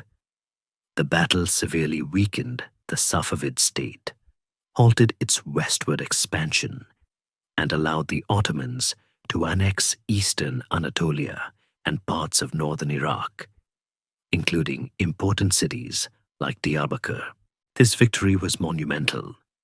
It secured the Ottoman eastern frontier and cemented their status as the dominant Sunni power in the Islamic world. It also clearly demonstrated the tactical advantage of Ottoman gunpowder forces against cavalry-heavy armies, even those as formidable as the Safavids. It was a bit like bringing a tank to a sword fight, only the tank was a really loud, smoky cannon. Having neutralized the Safavid threat for the time being, Selim then pivoted south, setting his sights on the Mamluk Sultanate. The Mamluks, who controlled Egypt, Syria, and the holy cities of Mecca and Medina, were a formidable military power that had for centuries protected the heartlands of Islam and held significant prestige. However, their military was largely traditional, relying on cavalry, and had not fully embraced gunpowder technology to the same extent as the Ottomans. Selim saw an opportunity to control the lucrative spice trade routes, gain immense religious legitimacy by becoming the custodian of the two holy mosques, and secure control over the fertile Nile Valley.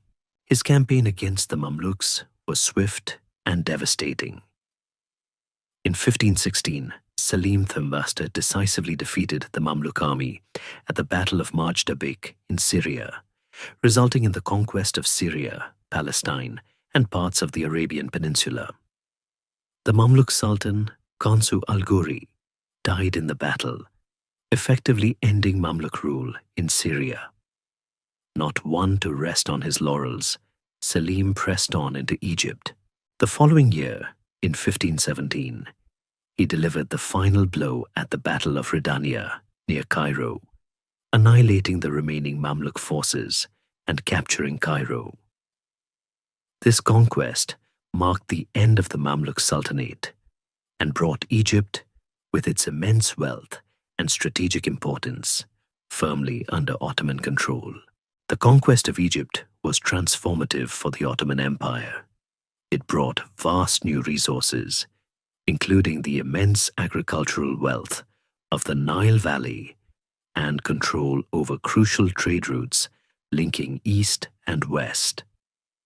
More significantly, it brought the caliphate under Ottoman suzerainty. While the exact historical transfer of the caliphate from the last Abbasid claimant in Cairo to the Ottoman Sultan is a subject of scholarly debate. Historians still argue whether the formal transfer of the caliphate to the Ottomans happened immediately after the conquest or was a later claim. What is undeniable is that Selim's conquests of the holy cities of Mecca and Medina and the Mamluk territories significantly enhanced the Ottoman Sultan's religious prestige and claims to leadership of the Ghaid Muslim world. The Ottoman Sultans now asserted themselves as the protectors of Islam's holiest sites and the rightful leaders of the Islamic community, a claim that added immense legitimacy to their imperial rule. Selimi's reign dramatically expanded the empire's geographical reach, adding vast territories in the Middle East and North Africa.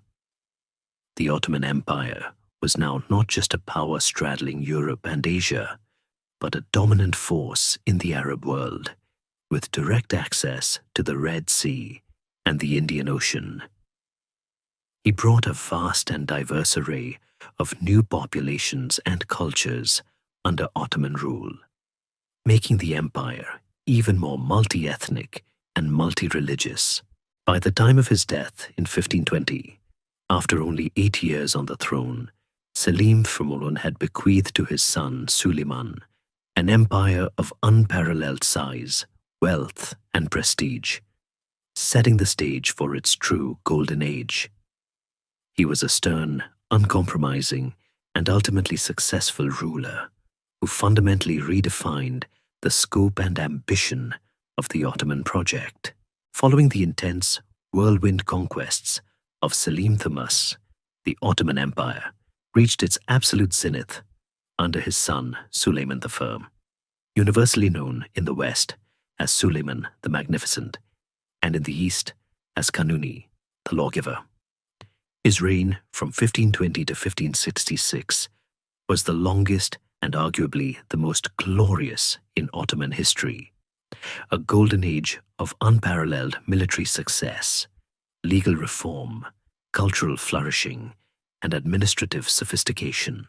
If Selim was the stern expansionist, Suleiman was the benevolent yet firm monarch who meticulously perfected and beautified the vast realm his father had assembled. He wasn't just a conqueror, he was an artist, a legislator, and a statesman, a true Renaissance ruler in an Islamic context. Suleiman inherited an empire that spanned 3 continents, was immensely wealthy, and possessed a formidable military machine. He immediately set about demonstrating his own prowess, proving that he was more than capable of living up to his formidable predecessors. His early campaigns were swift and decisive, aimed at securing key strategic objectives and further extending Ottoman influence into Europe. He understood that a strong leader needed to prove himself on the battlefield, even if he also loved poetry. One of his first major targets was the city of Belgrade, a crucial Hungarian fortress that had long been a thorn in the Ottoman side, blocking their advance into Central Europe. After a fierce siege, Belgrade fell in 1521, a mere year into his reign. This victory opened up the plains of Hungary to Ottoman expansion and was a clear signal to European powers that the Ottoman threat was far from diminished.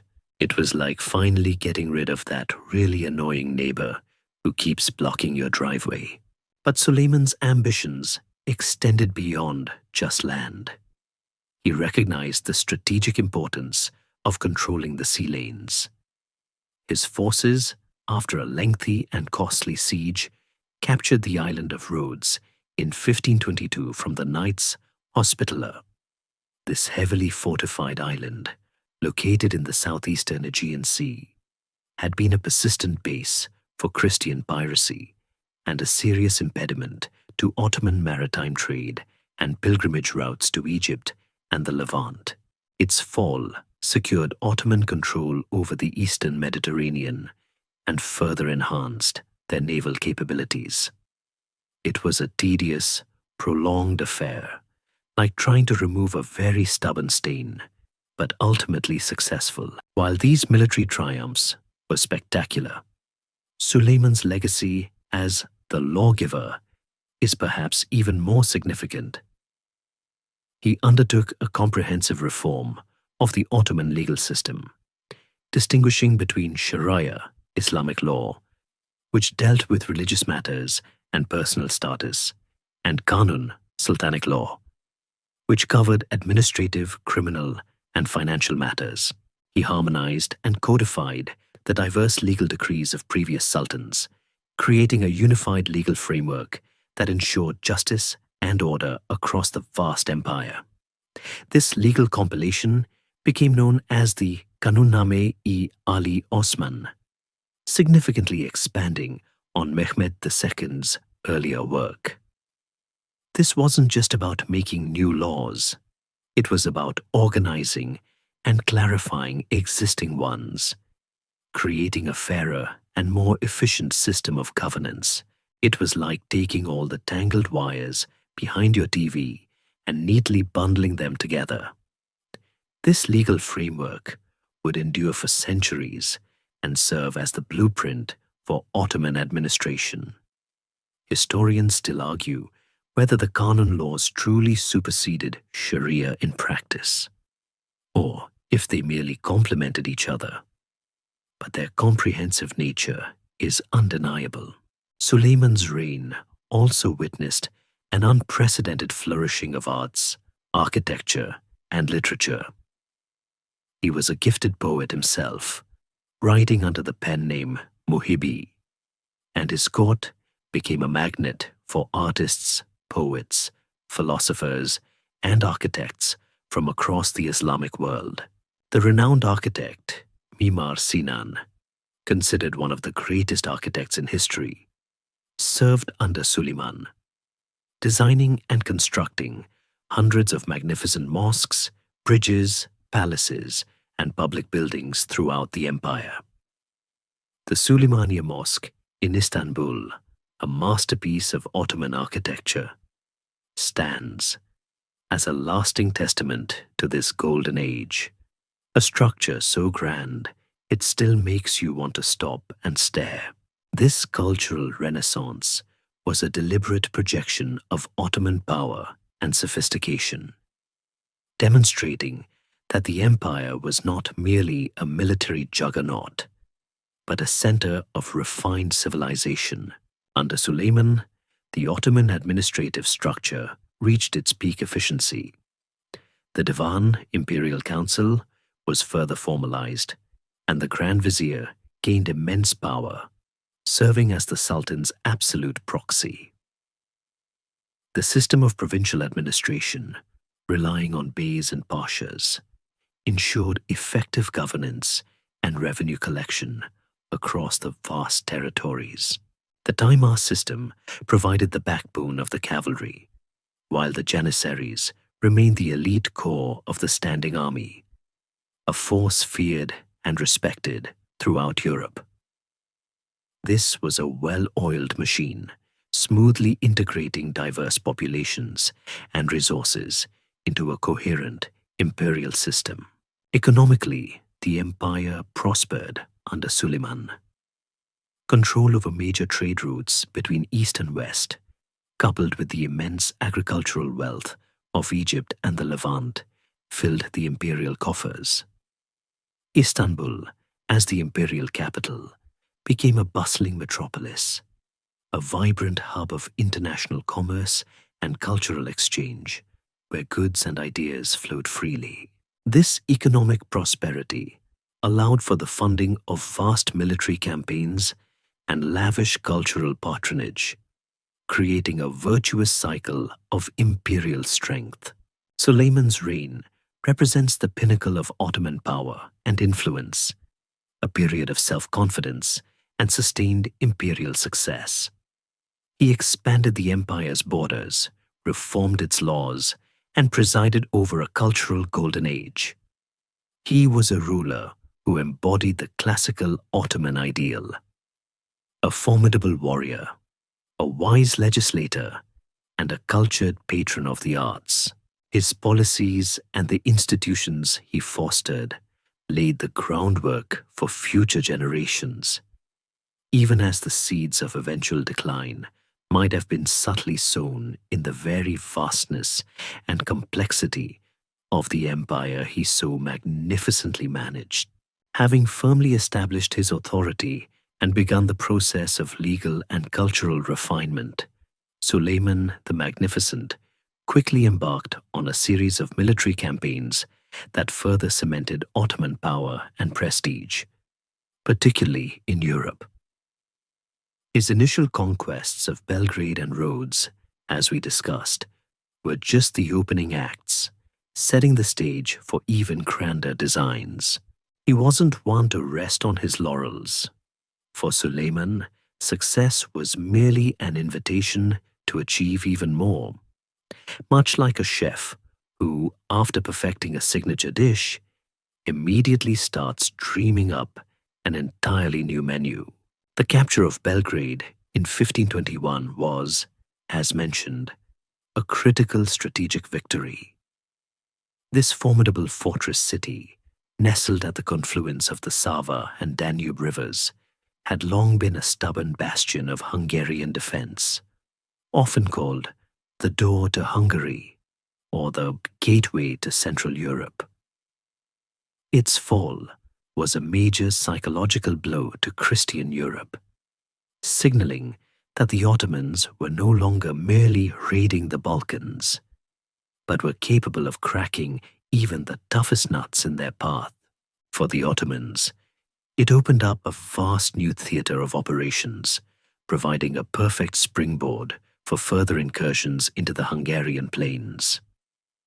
It was like finally getting a key to a locked room you'd been circling for ages. Following Belgrade, Suleiman turned his gaze to the island of Rhodes.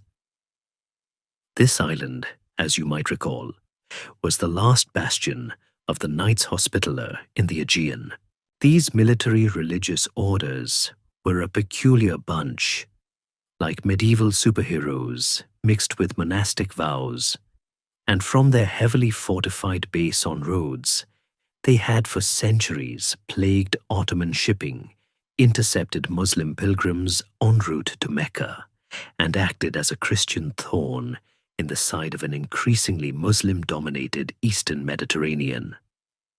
They were, in essence, very well-armed medieval pirates with a holy mission, and they were quite annoying for the Ottomans. The Siege of Rhodes, launched in 1522, was an immense undertaking, a testament to Suleiman's determination and the sheer scale of Ottoman military logistics. It involved tens of thousands of Ottoman troops, hundreds of ships, and the deployment of massive artillery. The knights, led by their Grand Master Philippe Villiers de l'Isle Adam, defended with legendary bravery and tenacity, resisting the overwhelming Ottoman forces for months. The siege was brutal and bloody, marked by fierce hand-to-hand combat, devastating bombardments, and repeated, often costly, Ottoman assaults. It was one of those drawn-out conflicts where every inch of ground was contested, reminding everyone that even superior numbers don't guarantee an easy win. Despite the valiant defense, the sheer weight of Ottoman numbers, their relentless artillery barrage, and the eventual depletion of the defenders' resources proved insurmountable. After a siege lasting nearly 6 months, the knights, facing annihilation, eventually negotiated an honorable surrender in December 1522. Suleiman, in a display of calculated magnanimity and respect for their courage, allowed the remaining knights to depart with their lives and possessions, eventually relocating to Malta. This act, while perhaps a bit surprising, given the ferocity of the siege, was also shrewd diplomacy, showcasing Suleiman as a merciful victor, not just a brutal conqueror. It allowed him to secure the island without having to completely exterminate its defenders, a move that often prolonged conflicts. The fall of Rhodes was of immense strategic importance. It secured the vital maritime trade routes between Istanbul, Egypt, and the Levant, ensuring the free flow of Ottoman commerce and pilgrimage. It eliminated a perennial nest of Christian privateering in the eastern Mediterranean, making the seas safer for Ottoman vessels. With Rhodes under their control, the Ottomans solidified their naval dominance in the eastern Mediterranean, paving the way for further naval expansion and influence in the region, including eventually challenging Portuguese supremacy in the Red Sea and Indian Ocean. It was like finally removing that really stubborn pebble from your shoe. Much more comfortable sailing after that. These early conquests under Suleiman, particularly Belgrade and Rhodes, were not just about adding territory. They were about securing the empire's borders, eliminating persistent threats, and projecting an image of undeniable strength and capability. They demonstrated Suleiman's military acumen and his commitment to continuous expansion and consolidation. These victories bolstered the morale of the Ottoman army and people, reinforcing the belief that they were part of a divinely favored empire, destined for greatness. They also sent a clear, chilling message to the European powers. The Ottoman Empire was not just a temporary phenomenon. It was a deeply rooted and aggressively expanding force that now truly commanded its European flank and the eastern seas. The path was now clear for Suleiman to launch his most ambitious European campaign yet, aiming directly for the heart of Hungary, which would lead to an even more dramatic confrontation.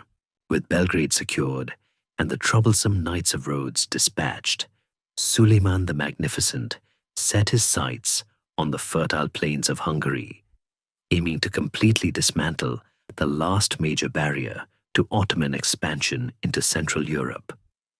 His ultimate ambition, often whispered but never fully realized, was the symbolic and strategic capture of Vienna, the capital of the Habsburg monarchy, which would effectively open up the heart of Europe. This wasn't just another campaign. This was a statement, a declaration of intent to the entire Christian world that the Ottoman tide was still rising. The initial major confrontation came in 1526 at the Battle of Mohacs.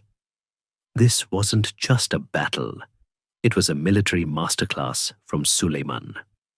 The Hungarian army, led by the young King Louis II, was decisively routed in a shockingly swift engagement that lasted mere hours.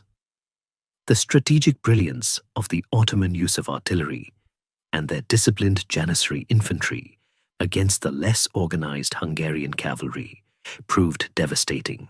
King Louis II himself tragically drowned in a swamp while attempting to flee, marking a calamitous end to Hungarian independence. The victory at Mohacs was total and crushing, a moment of profound humiliation for Christian Europe. It effectively opened the gates of Central Europe to the Ottomans, like a giant, inconveniently timed floodgate that suddenly burst open. Following Mohacs, Suleiman marched into Hungary, capturing Buda, its capital.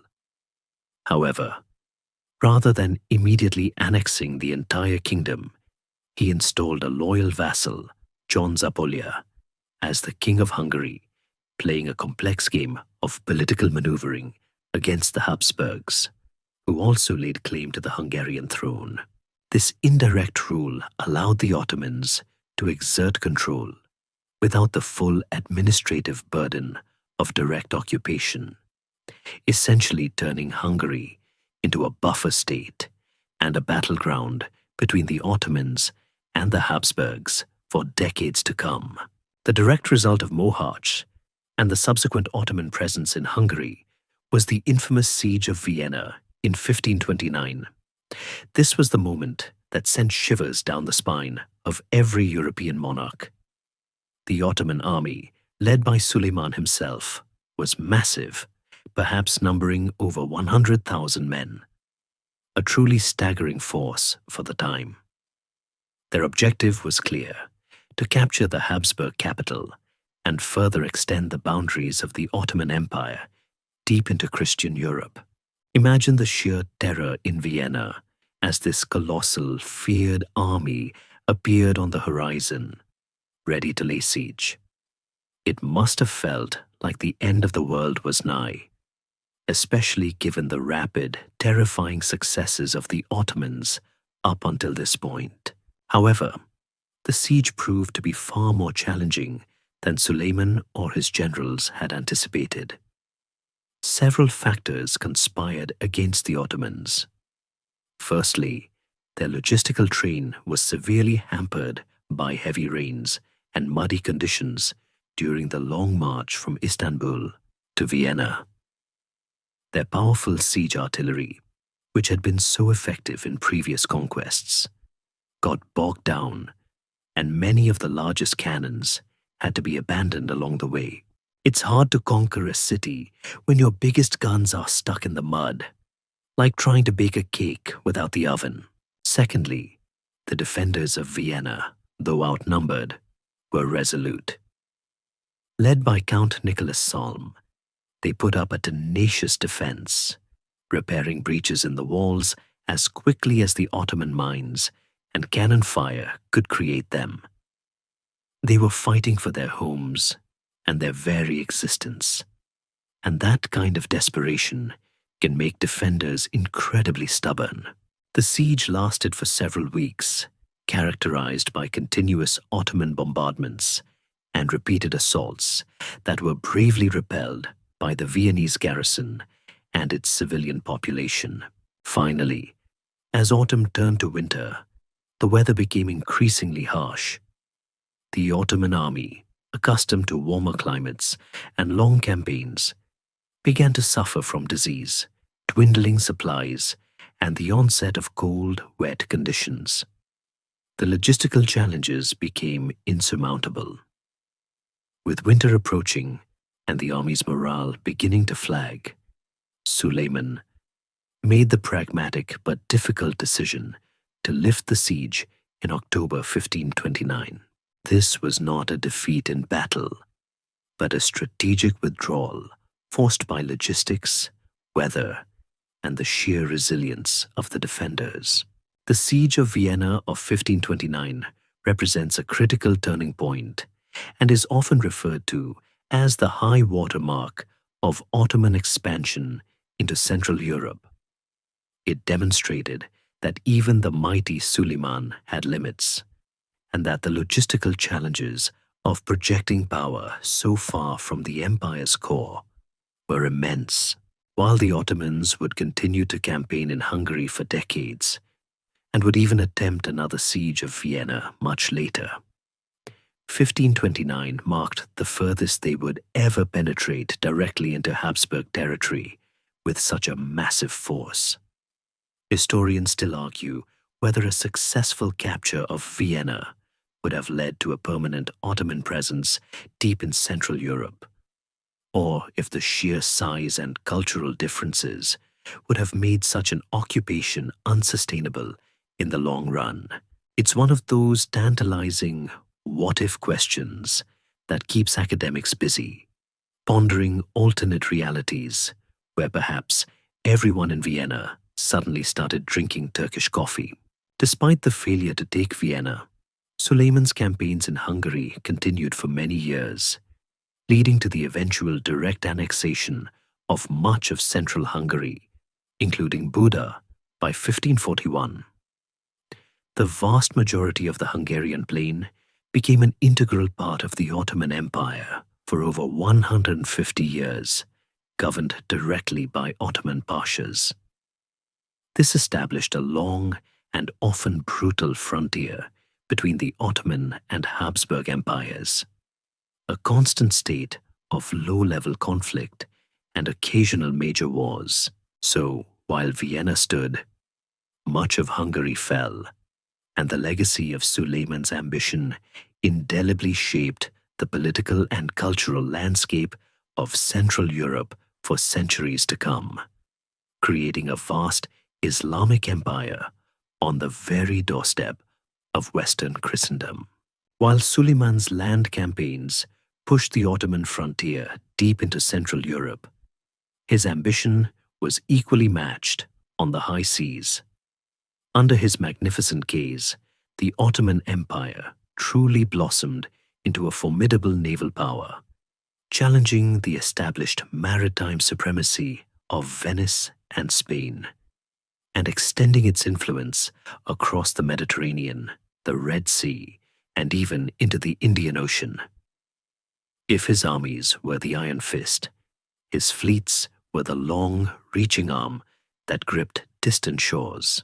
This naval dominance was crucial, not just for prestige, but for controlling vital trade routes and projecting power across the empire's vast maritime borders, especially after the conquests of Egypt and the Levant. The Ottomans, having inherited a small navy from their Byzantine predecessors and developed coastal capabilities during their Anatolian expansion, quickly scaled up their maritime endeavors. The capture of Rhodes, as we discussed, was a key step in asserting control over the eastern Mediterranean. But Suleiman understood that to truly dominate, he needed a fleet that could rival or even surpass the best of Europe. To achieve this, he brought in some of the most skilled and feared corsairs and admirals of the age. The most famous of these was Hayreddin Barbarossa, a legendary figure who rose from being a privateer in the Maghreb to become the Grand Admiral of the Ottoman fleet, Kapudan Pasha. Barbarossa, along with his brother, Oruç Reis before him, had carved out a formidable reputation in the Western Mediterranean, commanding fleets of swift galleys and conducting raids that struck fear into the hearts of European merchants and coastal towns. Suleiman, ever the pragmatist, recognized raw talent when he saw it, and in 1533 he invited Barbarossa to Istanbul, offering him the command of the entire Ottoman navy.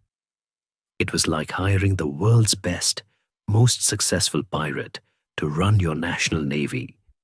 Brilliant, if a bit unconventional. Under Barbarossa's leadership, the Ottoman navy underwent a rapid transformation. New shipyards were built, existing ones expanded, and skilled shipwrights and sailors were recruited from across the empire and beyond. The focus was primarily on galleys, which were well suited for the Mediterranean's calmer waters, allowing for swift maneuvers and the deployment of infantry in close quarters combat. These weren't just transport ships. They were floating fortresses, bristling with cannons and packed with elite Janissaries.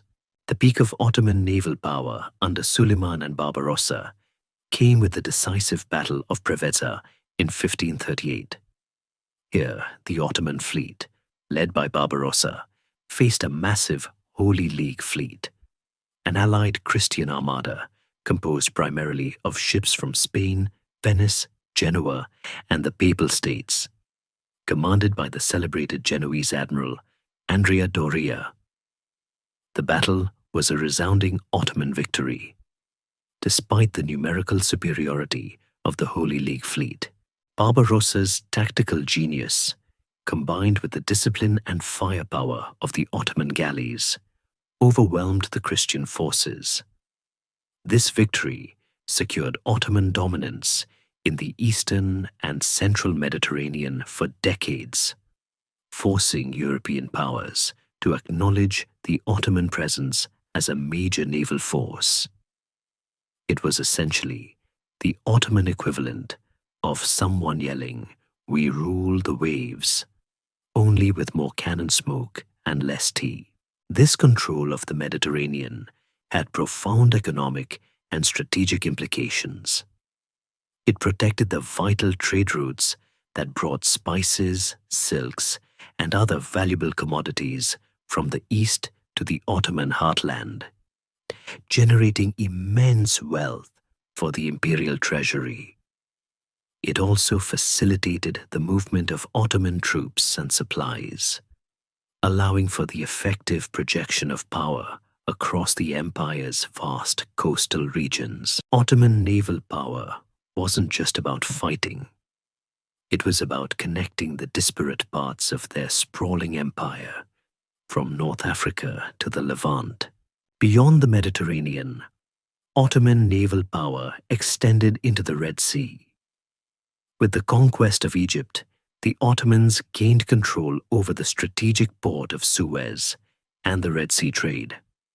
This brought them into direct confrontation with the Portuguese Empire, which had, by this point, established a strong naval presence in the Indian Ocean, effectively bypassing the traditional land routes and threatening Ottoman economic interests. Suleiman dispatched fleets from Suez to challenge the Portuguese, engaging in a series of naval skirmishes and expeditions into the Indian Ocean.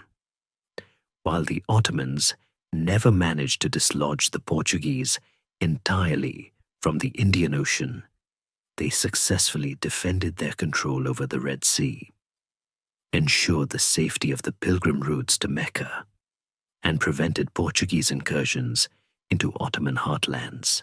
This little-known naval rivalry in the Indian Ocean is a fascinating mainstream historical fact that often gets overshadowed by the more famous Mediterranean conflicts. It shows just how globally ambitious the Ottomans were, even if they sometimes get typecast as just a land-based power. By the end of Suleiman's reign, the Ottoman Empire was a truly formidable sea power, controlling almost the entire Mediterranean coastline from the Balkans to North Africa, as well as the Red Sea. This naval strength was an indispensable component of their imperial might, allowing them to secure trade, defend their vast coastlines, and project power far beyond their land borders. The image of the Ottoman Empire as solely a land-based force is, to be frank, a bit of an incomplete picture. Their mastery of the waves was just as significant to their golden age. It was a golden age that gleamed not just from the sun reflecting off minarets, but also off the polished decks of a powerful fleet. Beyond the impressive military campaigns and territorial expansion that defined Suleiman the Magnificent's reign, the true genius of the classical Ottoman Empire lay in its sophisticated and remarkably enduring internal structures. This wasn't just a collection of conquered lands. It was a meticulously organized system, a sprawling administrative machine designed to govern a diverse array of peoples, extract resources efficiently, and maintain control over vast distances. Imagine a giant, well-oiled clock with countless intricate gears, all working in harmony. That's a good metaphor for the Ottoman state at its peak. At the very apex of this pyramid was the Sultan, who was not merely a king, but held absolute temporal and spiritual authority. He was the ultimate legislator, judge, and commander-in-chief, a figure whose word was law and whose legitimacy was rooted in both his Ottoman lineage and, after Selim Thums, his claim to the caliphate, signifying his role as the protector of Islam. However, despite this absolute power, The Sultan was expected to rule justly, adhering to both Islamic law, Sharia, and the imperial decrees, Qanun, that Suleiman himself had so diligently codified. This balance between absolute authority and adherence to law was a cornerstone of Ottoman governance. Directly below the Sultan was the Divan Humayun, or Imperial Council. This was the empire's central administrative and executive body, akin to a modern cabinet, where all major decisions were deliberated and implemented. Presiding over the Divan was the Grand Vizier, the Sultan's chief minister and absolute proxy, holding immense power and authority. The Grand Vizier was essentially the chief operating officer of the entire empire, responsible for executing the Sultan's will and overseeing all aspects of government, from military logistics to judicial appointments. Below him were other viziers, each responsible for specific departments, alongside other high-ranking officials like the Deftadar, chief financial officer, and the Nishanshah, chancellor, responsible for imperial decrees and records. This highly centralized system allowed for swift decision-making and efficient command and control across the sprawling empire. The military organization was the backbone of the Ottoman state, and it was remarkably innovative for its time. The two main pillars were the Janissaries and the Sipahis. The Janissaries, as we've discussed, were the elite standing infantry, recruited primarily through the Devshirme system. They were highly disciplined, well-trained, and equipped with the latest gunpowder weapons, making them one of the most feared fighting forces in Europe. Their loyalty was directly to the Sultan, ensuring they acted as a counterweight to any potentially rebellious regional lords. The Sipahis, on the other hand, were the feudal cavalry, whose military service was tied to the Timar system. A Timar was a land grant given in return for military service, with the Sipahi collecting taxes from his assigned lands and using that revenue to maintain himself and his retinue of armed horsemen. This system provided a cost-effective way to mobilize a large cavalry force without burdening the central treasury, and it also served as an effective method of administering newly conquered territories. The Ottoman Empire was also characterized by its unique system of social organization, particularly its treatment of non-Muslims. The millet system was a crucial component of this. Within the Ottoman Empire, religious communities, millets, were granted a significant degree of internal autonomy. The Greek Orthodox, Armenian Orthodox, and Jewish communities, among others, were allowed to govern themselves according to their own religious laws and customs, collect their own taxes, and manage their own schools and courts, so long as they remained loyal to the Sultan and paid their taxes. This wasn't some perfectly egalitarian utopia, mind you. Non-Muslims were still considered second-class citizens, dhimmis, and faced certain restrictions, like not being allowed to bear arms or testify against a Muslim in certain legal cases. But for the era, this system offered a remarkable degree of religious tolerance and self-governance, often contrasting sharply with the religious persecutions seen in contemporary Europe. Historians still argue whether the millet system was primarily a benevolent policy or simply a pragmatic way to manage diverse populations. But its effectiveness in maintaining social cohesion is undeniable.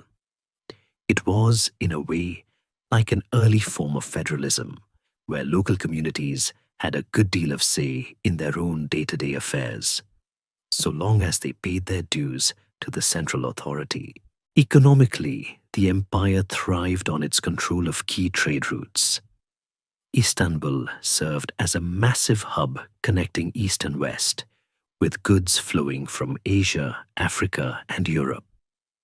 The state heavily regulated trade, built caravanserais and bridges to facilitate commerce, and maintained a stable currency. The fertile lands of Egypt and Mesopotamia provided abundant agricultural wealth, while mining in the Balkans supplied precious metals. The Vakf system, a form of charitable endowment, also played a significant role in the economy and social welfare, funding mosques, hospitals, bridges, and schools. The judicial system, distinct from the administrative structure, was also highly developed. Islamic judges, or qadis, administered Sharia law, while separate courts dealt with the Qanun. Appeals could eventually reach the Sultan's court, ensuring a degree of accountability, at least in theory. This legal infrastructure, combined with an extensive network of spies and informants, helped to maintain order and detect dissent, making the empire remarkably stable for centuries. So it wasn't just about military might, it was about smart, organized governance, allowing the Ottomans to rule a vast, diverse population with surprising longevity. Central to the success, and indeed the very identity of the classical Ottoman Empire, was a unique and often misunderstood military institution, the Janissary Corps. These were not just soldiers. They were the Sultan's personal army, an elite, highly disciplined infantry force that served as the backbone of the Ottoman military might for centuries. If the entire Ottoman structure was a well-oiled clock, the Janissaries were the finely tuned escapement, providing consistent, precise, and devastating power when needed. Their origins, training, and evolving role within the empire offer a fascinating glimpse into the ingenious and sometimes brutal mechanisms of Ottoman rule. The Janissaries were primarily recruited through the infamous devshirme system, often translated as child levy or blood tax. This controversial practice involved the periodic collection of Christian boys, typically aged between 8 and 18, from rural areas of the Balkans and occasionally Anatolia. These boys were then forcibly converted to Islam, given Turkish names, and subjected to a rigorous training regimen designed to completely sever their ties with their former lives and instill absolute loyalty to the Sultan. It sounds harsh, and it was, but for many, it also represented a strange, unexpected path to power and influence that would have been impossible in their birth communities. Imagine being a young farm boy and suddenly finding yourself on a path that could lead to being a general or a governor.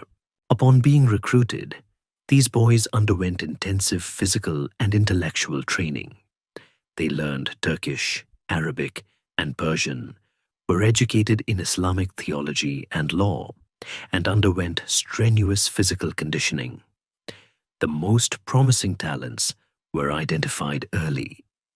Some were groomed for high administrative positions, while the majority were trained for military service. Their initial training often involved working on farms or with artisans to build physical strength and practical skills before entering the barracks for specialized military instruction. This wasn't just boot camp. It was a complete re-education, a cultural assimilation on steroids.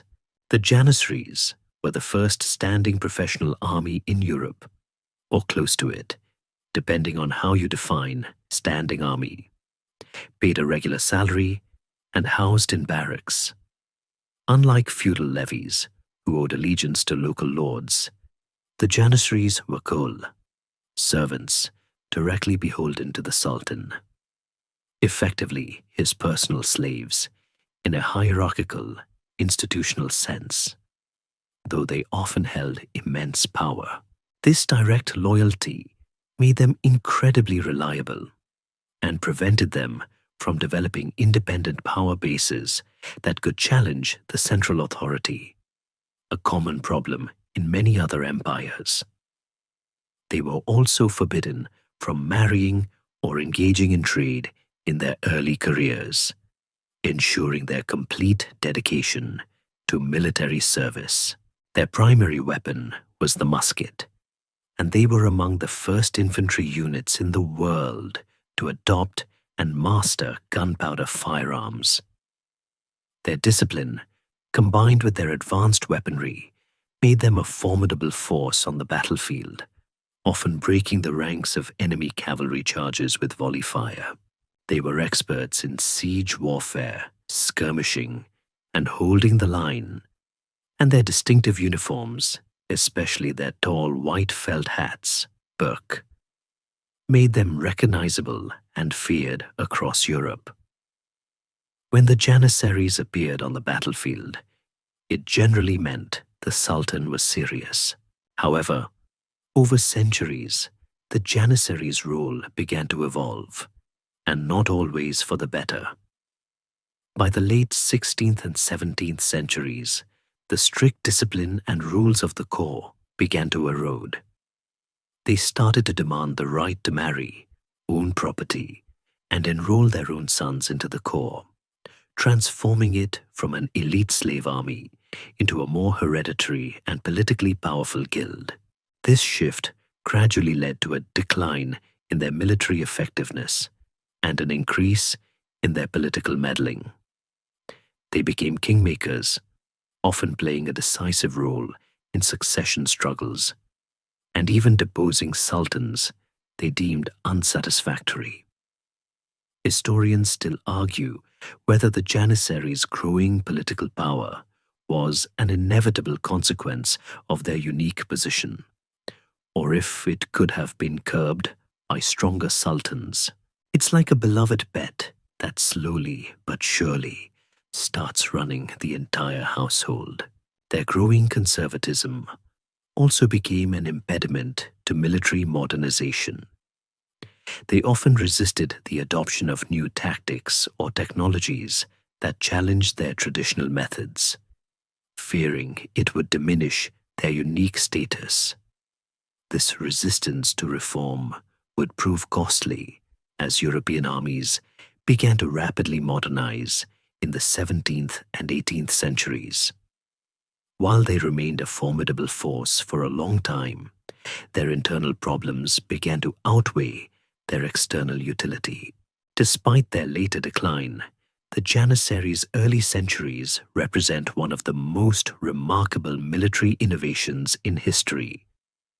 They were a professional standing army, disciplined, well-equipped, and fiercely loyal to their direct commander, the Sultan. Their unique recruitment and training system allowed the Ottomans to tap into a continuous supply of talent from across their diverse empire, creating a fighting force that was consistently superior to many of its contemporaries. They were the shock troops, the urban garrisons, and the elite guards, and their very existence symbolized the centralized, absolute power of the Ottoman Sultanate. Even as their influence waned and became detrimental, their historical impact on the rise of the Ottoman Empire is undeniable, proving that sometimes even controversial and morally dubious systems can, for a time, be astonishingly effective. As the 17th century dawned, the brilliant luster of Suleiman the Magnificent's golden age began, subtly at first, to tarnish. While the empire still appeared outwardly formidable, boasting immense wealth and vast territories, whispers of decline began to emerge, not with a sudden crash, but with a gradual, almost imperceptible weakening of the very foundations that had underpinned its success. It was less like a sudden collapse and more like a slow, stately ship, once at full sail, beginning to lose wind and drift slightly off course, its timbers creaking under the strain of its own vastness. One of the most significant factors contributing to this creeping stagnation was the shift in the nature of the Sultanate itself. After Suleiman, a succession of less capable and often short-lived sultans ascended the throne. Many spent their lives largely confined within the harem, raised in luxury and relative isolation, with little direct experience in governance or military command. This contrasted sharply with earlier sultans who were often seasoned warriors and administrators, personally leading campaigns and engaging directly with the divan, the golden cage of the Topkapi Palace, designed to protect the sultan, ironically made many of them ill-prepared for the immense responsibilities of ruling a vast empire. Imagine trying to run a multinational corporation from your bedroom with limited access to actual business operations. It's a recipe for disaster. This decline in sultanic leadership led to an increasing reliance on the Grand Viziers, who became the de facto rulers of the empire.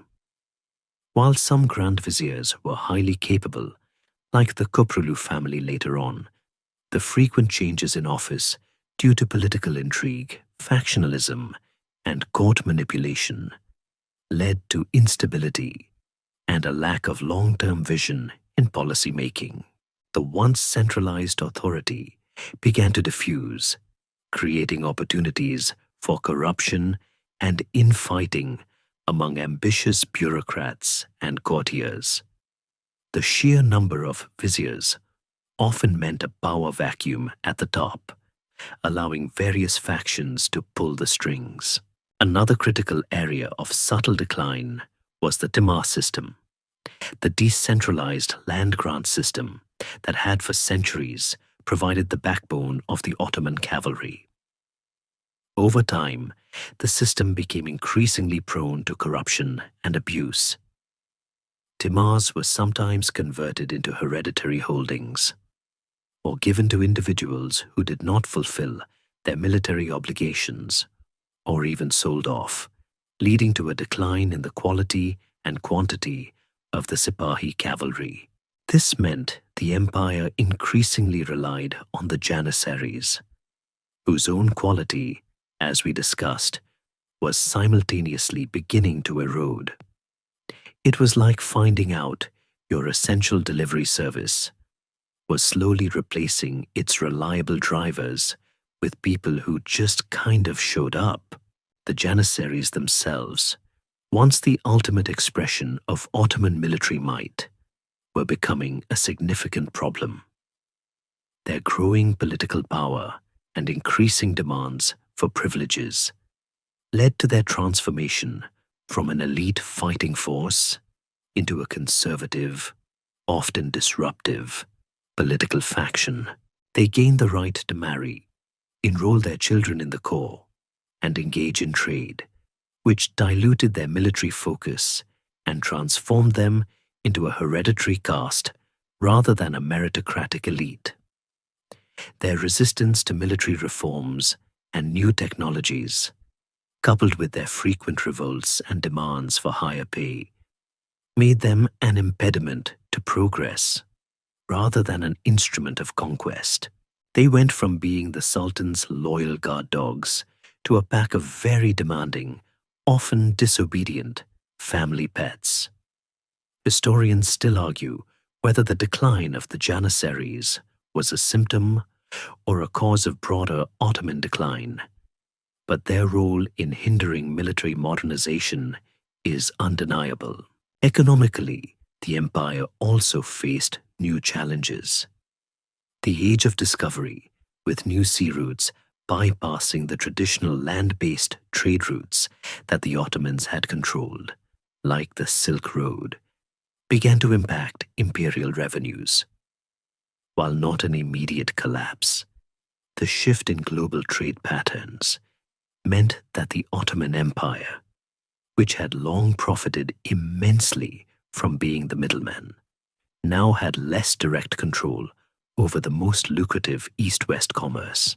The influx of cheap silver from the Americas into Europe also led to rampant inflation within the Ottoman Empire, destabilizing its economy and devaluing its currency. This price revolution hit fixed income timer holders and soldiers particularly hard, leading to unrest and a further weakening of the old systems. Furthermore, a period of climatic change and social unrest, sometimes referred to as the Little Ice Age, led to agricultural crises and rural depopulation in certain areas, particularly in Anatolia, exacerbating economic difficulties. The long and costly wars against the Habsburgs and Safavids, while often resulting in territorial gains or stalemates, drained the imperial treasury and strained manpower resources without yielding the massive spoils of conquest that had funded earlier expansion. These protracted conflicts prevented the empire from focusing on much-needed internal reforms. So while the Ottoman Empire was far from collapsing in the 17th century, it would, after all, endure for another 300 years. The seeds of its later decline were clearly being sown during this period. The decline in the quality of sultanic leadership, the increasing corruption within the military and administrative systems, the resistance to reform from entrenched institutions like the Janissaries, and new global economic realities all contributed to a gradual but definite weakening. The empire was still vast and powerful, but its internal machinery was becoming creaky. A magnificent ship sailing through increasingly turbulent waters, with a less than steady hand at the helm. As the empire drifted into the 17th century, the subtle creaks and groans of the Ottoman administrative ship became more pronounced, nowhere more visibly than within the hallowed, yet often scandalous, confines of the imperial palace. The rise of palace intrigue and the increasing influence of the harem fundamentally altered the dynamics of power, contributing significantly to political instability and a shift away from the meritocratic governance that had characterized the empire's golden age.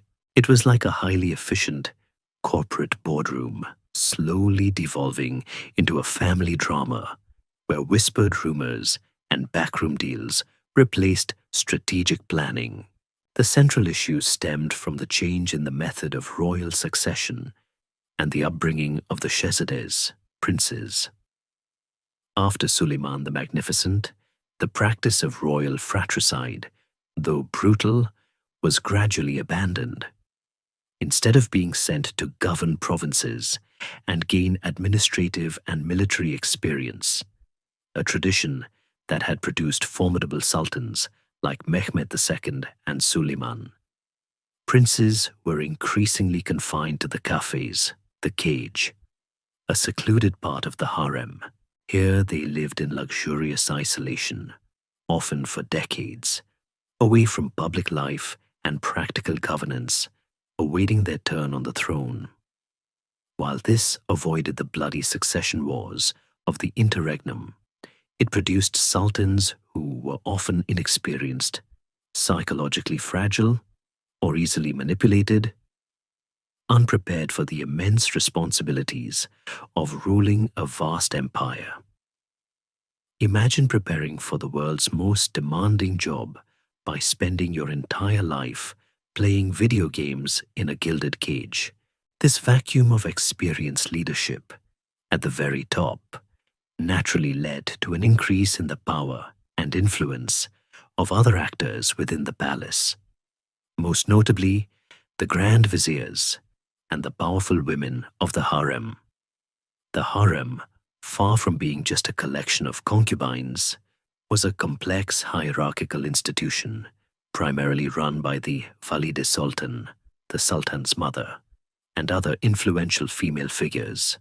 like the sultan's chief consorts or sisters. These women, particularly the Walid Sultan, often wielded immense unofficial power, acting as regents for young or incapable sultans, advising on state policy and influencing appointments to high office.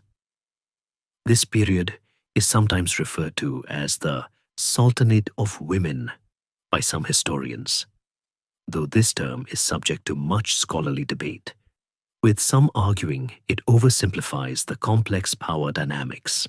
Nonetheless, the undeniable influence of these powerful female figures became a defining characteristic of 17th century Ottoman politics. The influence of the harem, however, was a double-edged sword. While some Walide sultans, like Kösem Sultan, were remarkably astute politicians who provided stability during periods of weak sultanic rule, their primary loyalty was often to their own sons and to the dynastic family, not necessarily to the best interests of the empire as a whole.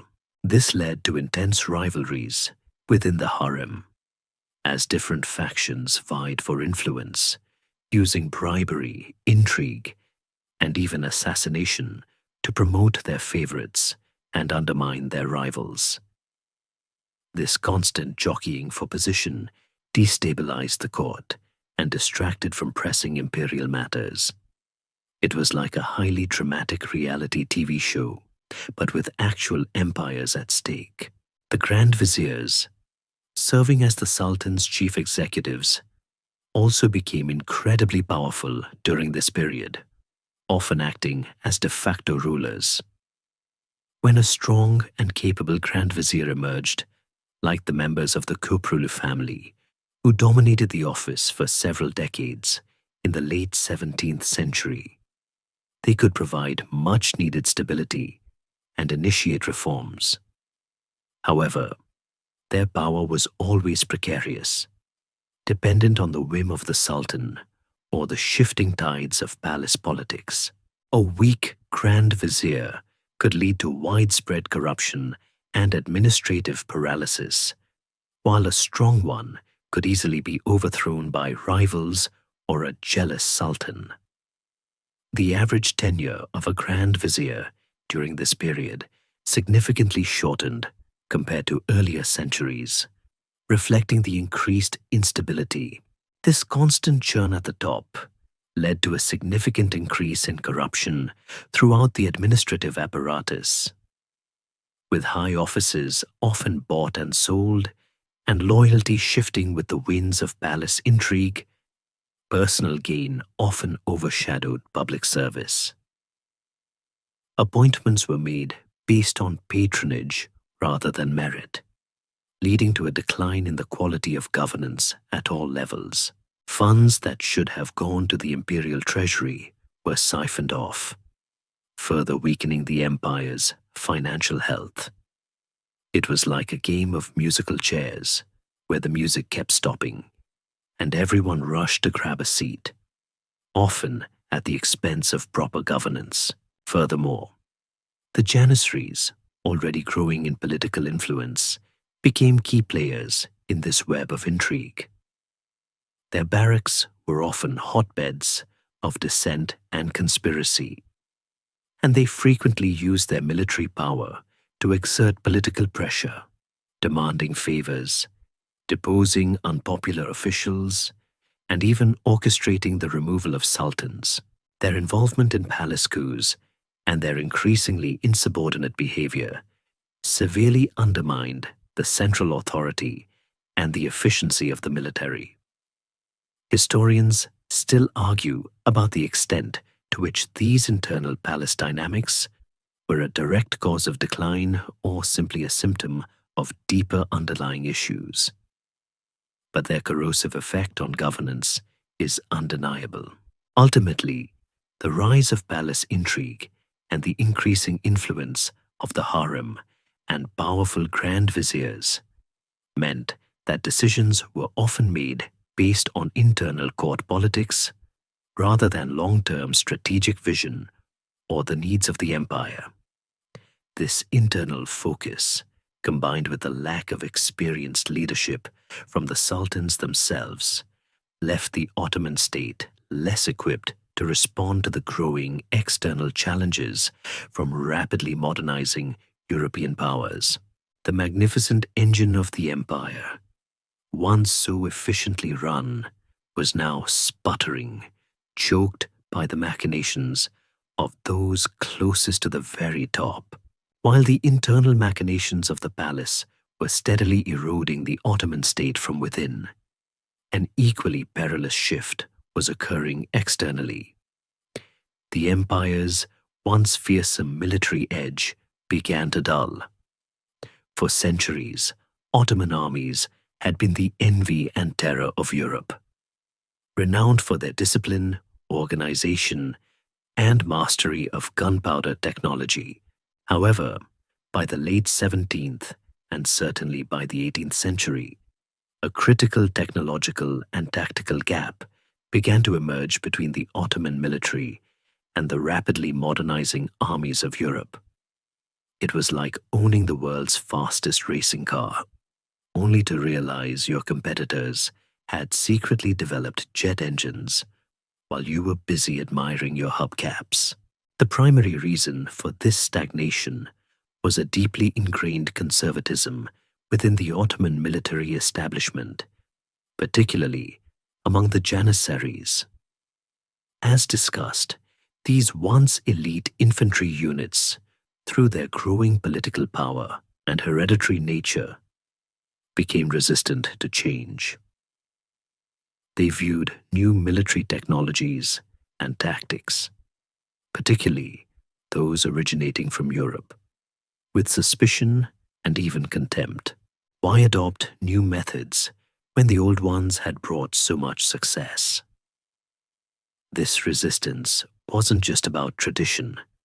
It was about protecting their privileges and their unique position within the military hierarchy. They resisted the adoption of modern muskets with flintlock mechanisms, preferring their older, less efficient matchlocks, and were slow to embrace new drill formations and logistical improvements that were becoming standard in European armies. Imagine trying to convince a well-established, powerful union that they need to totally retrain and abandon their old tools. It's a tough sell. Meanwhile, European powers, particularly the Habsburg monarchy, Russia, and eventually Prussia, were undergoing a profound military revolution. This involved rapid advancements in artillery design, musket technology, like the flintlock rifle and later the bayonet, military drill, logistical support, and the professionalization of officer corps. European armies became more centralized, more disciplined, and far more adaptable. They invested heavily in military academies, cartography, and engineering, systematically improving every aspect of warfare.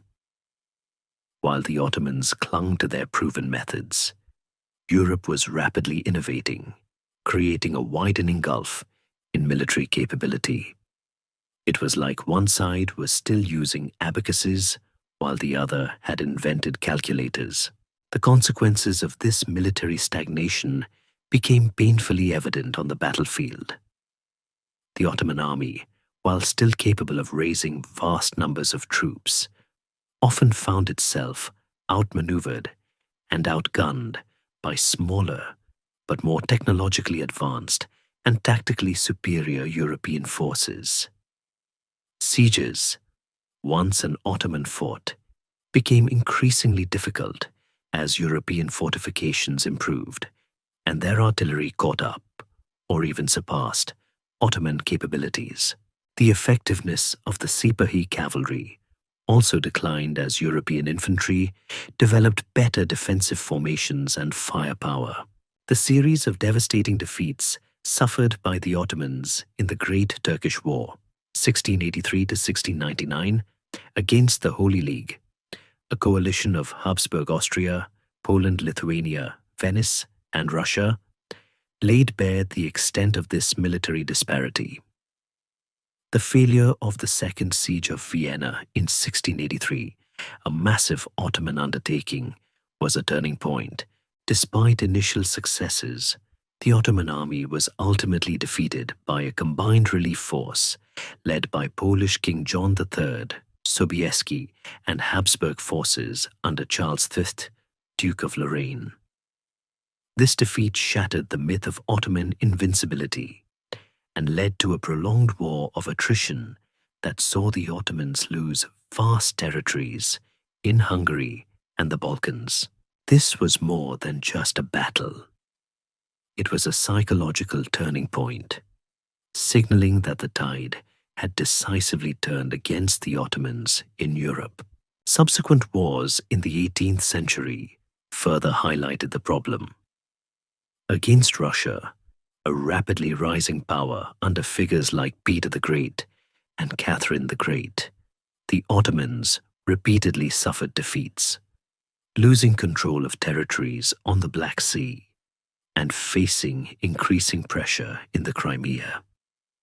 The Russian military, thoroughly modernized and aggressive, proved to be a formidable new adversary. The loss of territories was not just a blow to prestige. It meant a loss of revenue, manpower, and strategic depth, further exacerbating the empire's financial woes. Attempts at military reform within the Ottoman Empire were often met with fierce resistance, particularly from the Janissaries, who saw any changes as a threat to their privileges and traditional role. Sultans and reform-minded officials who tried to introduce new training methods, reorganize units, or adopt European weapons often faced revolts and even assassination. It was a classic catch-22. The very institution that needed reform was the most powerful obstacle to it. This internal resistance meant that while individual Ottoman leaders might recognize the need for change, implementing it on a systemic level was incredibly difficult, if not impossible, for long stretches of time.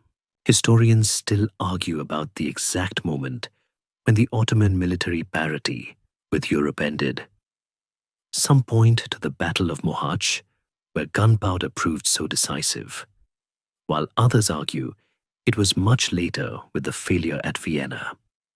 What is undeniable is that the late 17th and 18th centuries saw the gap widen to an unsustainable degree.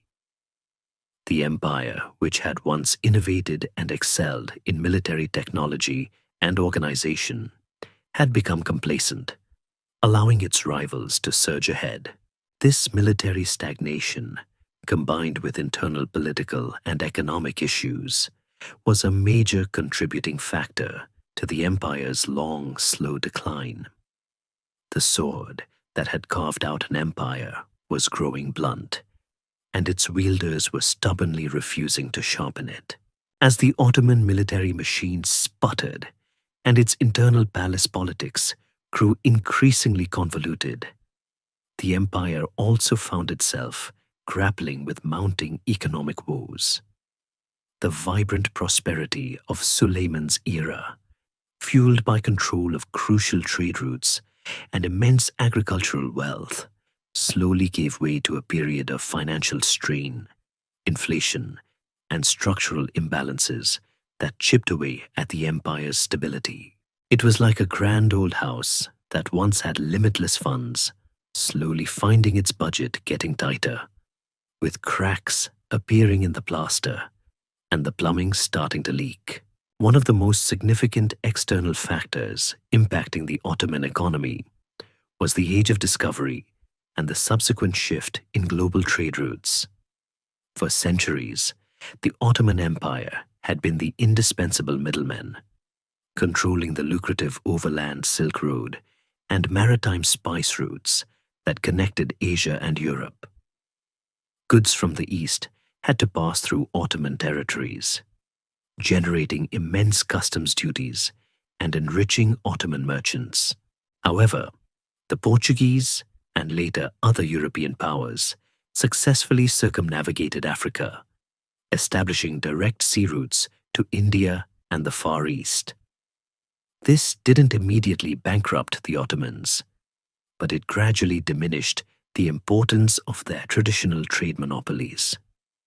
Imagine a toll booth operator suddenly finding out a new free highway has opened up right next to their road.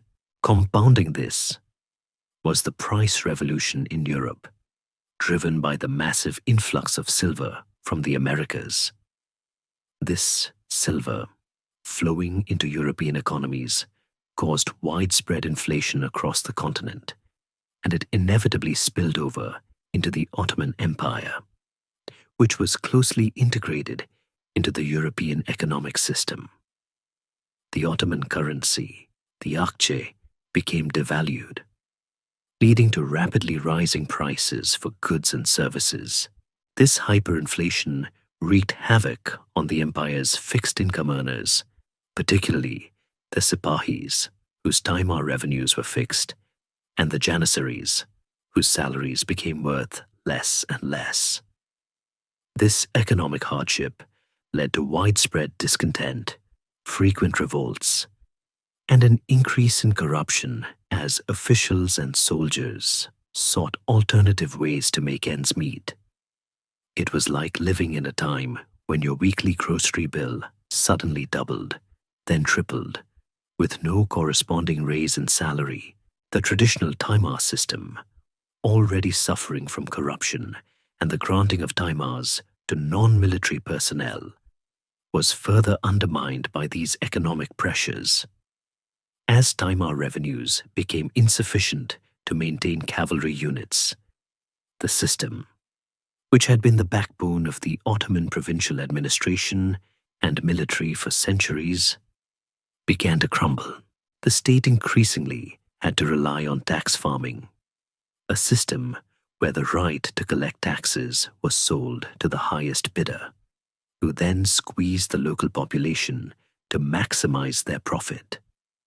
While this provided immediate revenue for the central treasury, it often led to severe exploitation of the peasantry, social unrest, and long-term damage to agricultural productivity. It was a short-term fix with dire long-term consequences, like borrowing money from a loan shark to pay your bills.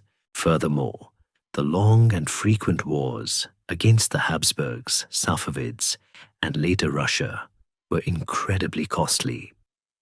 Unlike earlier periods of rapid expansion, when conquests often brought in more wealth than they cost, these later wars were often protracted, defensive, and yielded little in the way of new, rich territories.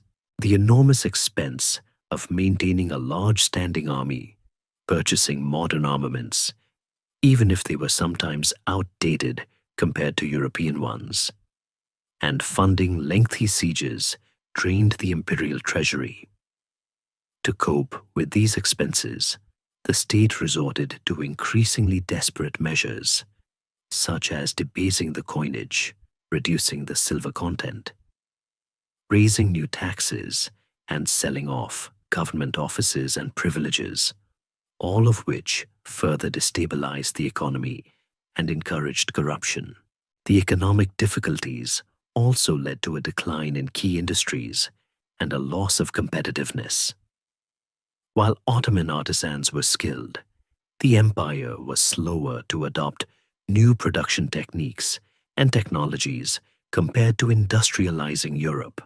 The capitulations, a series of treaties granting European merchants favorable trade terms and legal protections within the Ottoman Empire, also contributed to economic weakness by giving European powers an advantage and making it harder for local Ottoman industries to compete.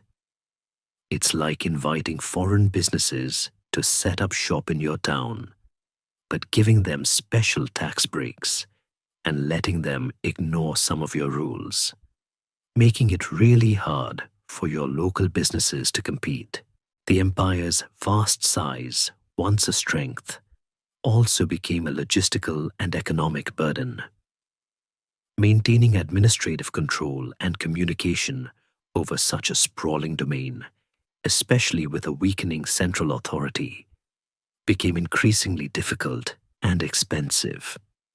Peripheral regions often managed to avoid paying taxes or asserted greater economic autonomy, further reducing central revenues.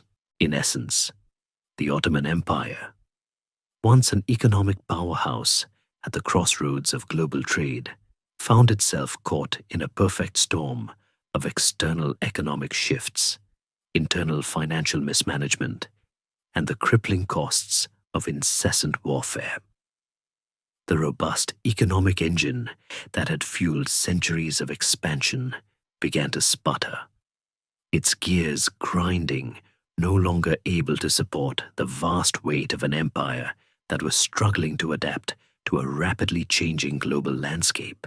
This financial distress permeated every level of society, from the impoverished peasant to the disgruntled Janissary, and contributed significantly to the overall narrative of decline, proving that even empires, just like people, can struggle when their wallet gets thin.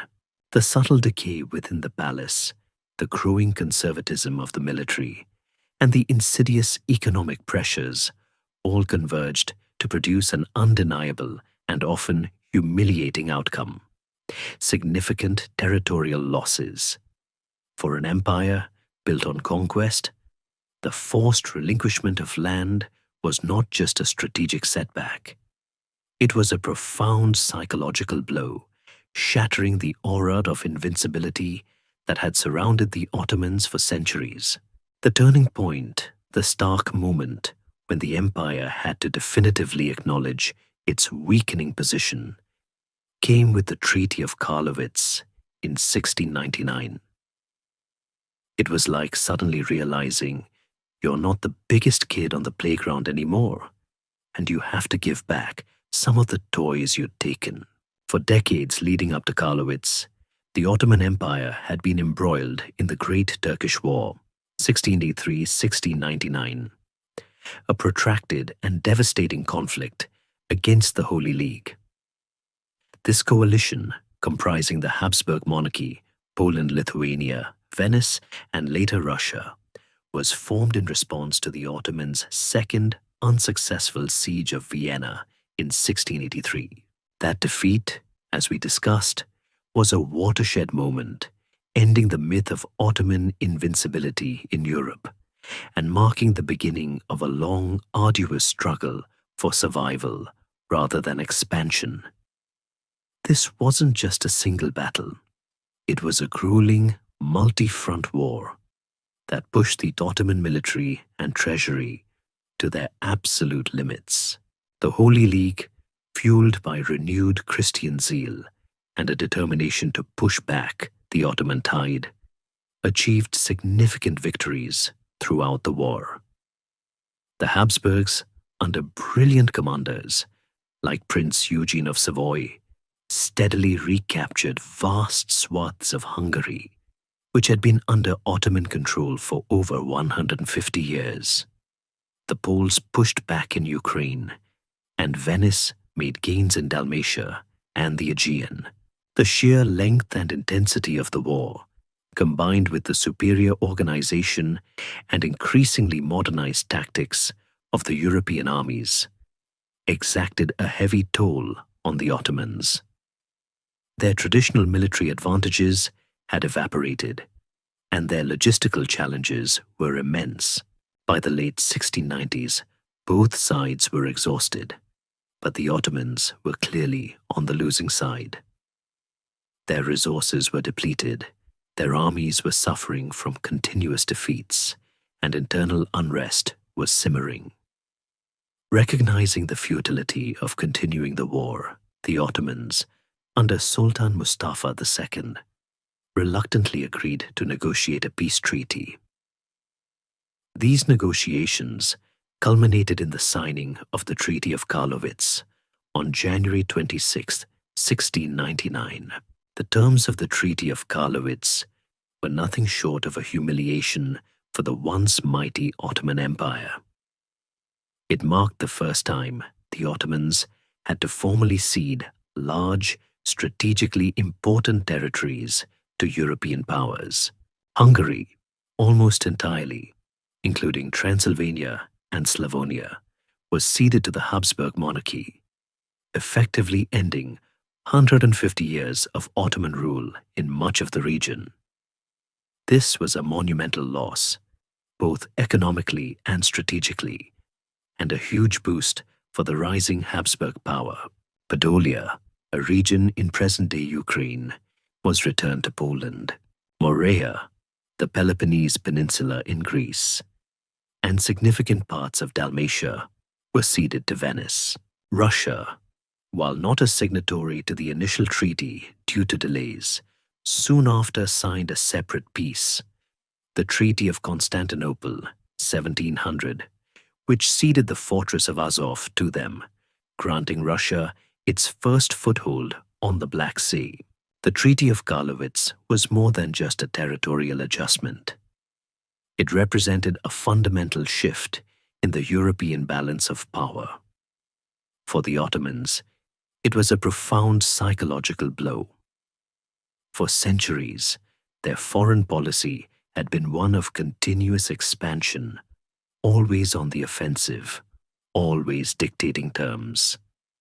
Now, for the first time, they were forced to acknowledge their military inferiority and accept terms dictated by European powers. It was a clear and undeniable signal that the era of Ottoman expansion was over, and the era of Ottoman retreat had begun.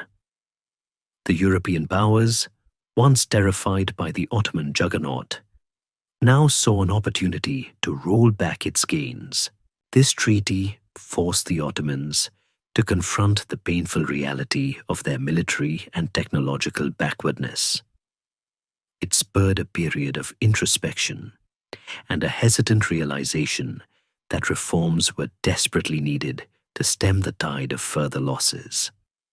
However, the path to reform would be fraught with internal resistance, and often too little, too late. Historians still argue whether Karlowitz was the definitive start of Ottoman decline, or merely the most visible symptom of processes already long underway. But its symbolic significance as the moment the empire publicly acknowledged its waning power is undeniable. It was the moment the world realized the unstoppable force might just be stoppable after all. The loss of Hungary, in particular, was catastrophic. It removed a vast, rich agricultural land from Ottoman control and brought the Habsburgs right up to their borders, setting the stage for centuries of conflict along a new, redefined frontier. The treaty also emboldened other European powers to increasingly view the Ottoman Empire as the sick man of Europe, a vast but decaying entity ripe for dismemberment. This perception, while perhaps an oversimplification, would shape European foreign policy towards the Ottomans for the next 2 centuries, leading to constant diplomatic pressure and further territorial losses. The once dominant empire, which had commanded fear and awe, was now inspiring a mix of pity and predatory ambition. The humiliating terms of the Treaty of Karlowitz and the stark realization of their military and technological inferiority finally jolted the Ottoman leadership into a hesitant, often sporadic, but ultimately persistent effort towards reforms and modernization. However, this was no easy task. These attempts were constantly met with fierce internal resistance from entrenched interests and external pressures from predatory European powers. It was like trying to turn a colossal, ancient cruise liner around in a stormy sea, with half the crew actively sabotaging the engine and rival ships taking pot shots. The initial reform efforts in the 18th century were largely focused on the military, attempting to address the obvious gap that had emerged with European armies. Sultans like Selim III, reigned 1789–1807, were acutely aware of the need to create a new, Western-style army, equipped with modern artillery and trained in contemporary tactics. Selim III famously established the Nizam-ul-Jadid, New Order, army, recruiting and training new units according to European models, often with the help of European military advisors. He also reformed the navy and established new military schools to teach modern sciences and engineering. This was a direct, albeit belated, attempt to catch up with the military revolution that had swept through Europe. However, these reforms were met with furious opposition from the very institutions they sought to replace, particularly the Janissaries. The Janissaries, now a powerful and conservative guild rather than an elite fighting force, viewed the Nizam-ul-Jadid as a direct threat to their privileges, their income, and their traditional role. They fomented revolts, assassinated reformist officials, and eventually, in 1807, launched a massive uprising that deposed and imprisoned Selim III, ultimately leading to his murder. This violent resistance tragically highlighted the deep structural obstacles to reform within the empire. It was a classic case of the old guard refusing to cede power, even if it meant the eventual demise of the very system they claimed to protect. Historians still argue whether the Janissaries' resistance was purely self-interest or a genuine cultural objection to westernization. But their destructive impact on reform efforts is undeniable. The early 19th century saw another powerful, reform-minded sultan in Mahmud II, reigned 1808–1839. Learning from Selim III's tragic fate, Mahmud II was far more cunning and ruthless in his approach. He understood that to implement meaningful reforms, he first had to neutralize the Janissary threat. In 1826, he orchestrated the infamous Auspicious Incident, a calculated move where he provoked a Janissary revolt, and then, with the support of loyal troops and the public, unleashed his modernized artillery on their barracks, massacring thousands and effectively annihilating the core.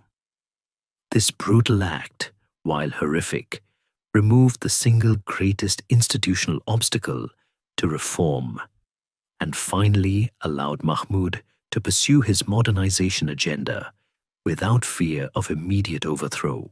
It was a clear, unambiguous statement: my way or the highway. And the highway here involves cannons. With the Janissaries gone, Mahmud II embarked on a comprehensive program of modernization that touched almost every aspect of Ottoman society. He abolished the timar system, replacing it with a more centralized tax collection system. He reformed the divan, replacing traditional offices with Western-style ministries. He introduced European-style uniforms, established a modern army based on conscription, and sent students to Europe for education. He also took steps to centralize power further, bringing provincial governors more directly under imperial control. These were not cosmetic changes. They were fundamental attempts to reshape the Ottoman state into a more modern, centralized, and efficient entity. However, these internal reform efforts were always complicated by relentless external pressures. The 19th century was the era of intense European imperialism, and the sick man of Europe became a prime target for the territorial ambitions of Russia, Austria-Hungary, Britain, and France. Russia consistently pushed for control over Ottoman territories in the Balkans and the Black Sea, often using the pretext of protecting Orthodox Christians within the empire. This led to numerous devastating wars, such as the Crimean War, 1853-1856, where Britain and France intervened to prevent Russia from gaining too much power, illustrating the complex web of European rivalries playing out on Ottoman soil. The Balkans became a hotbed of nationalist uprisings, supported and often instigated by European powers.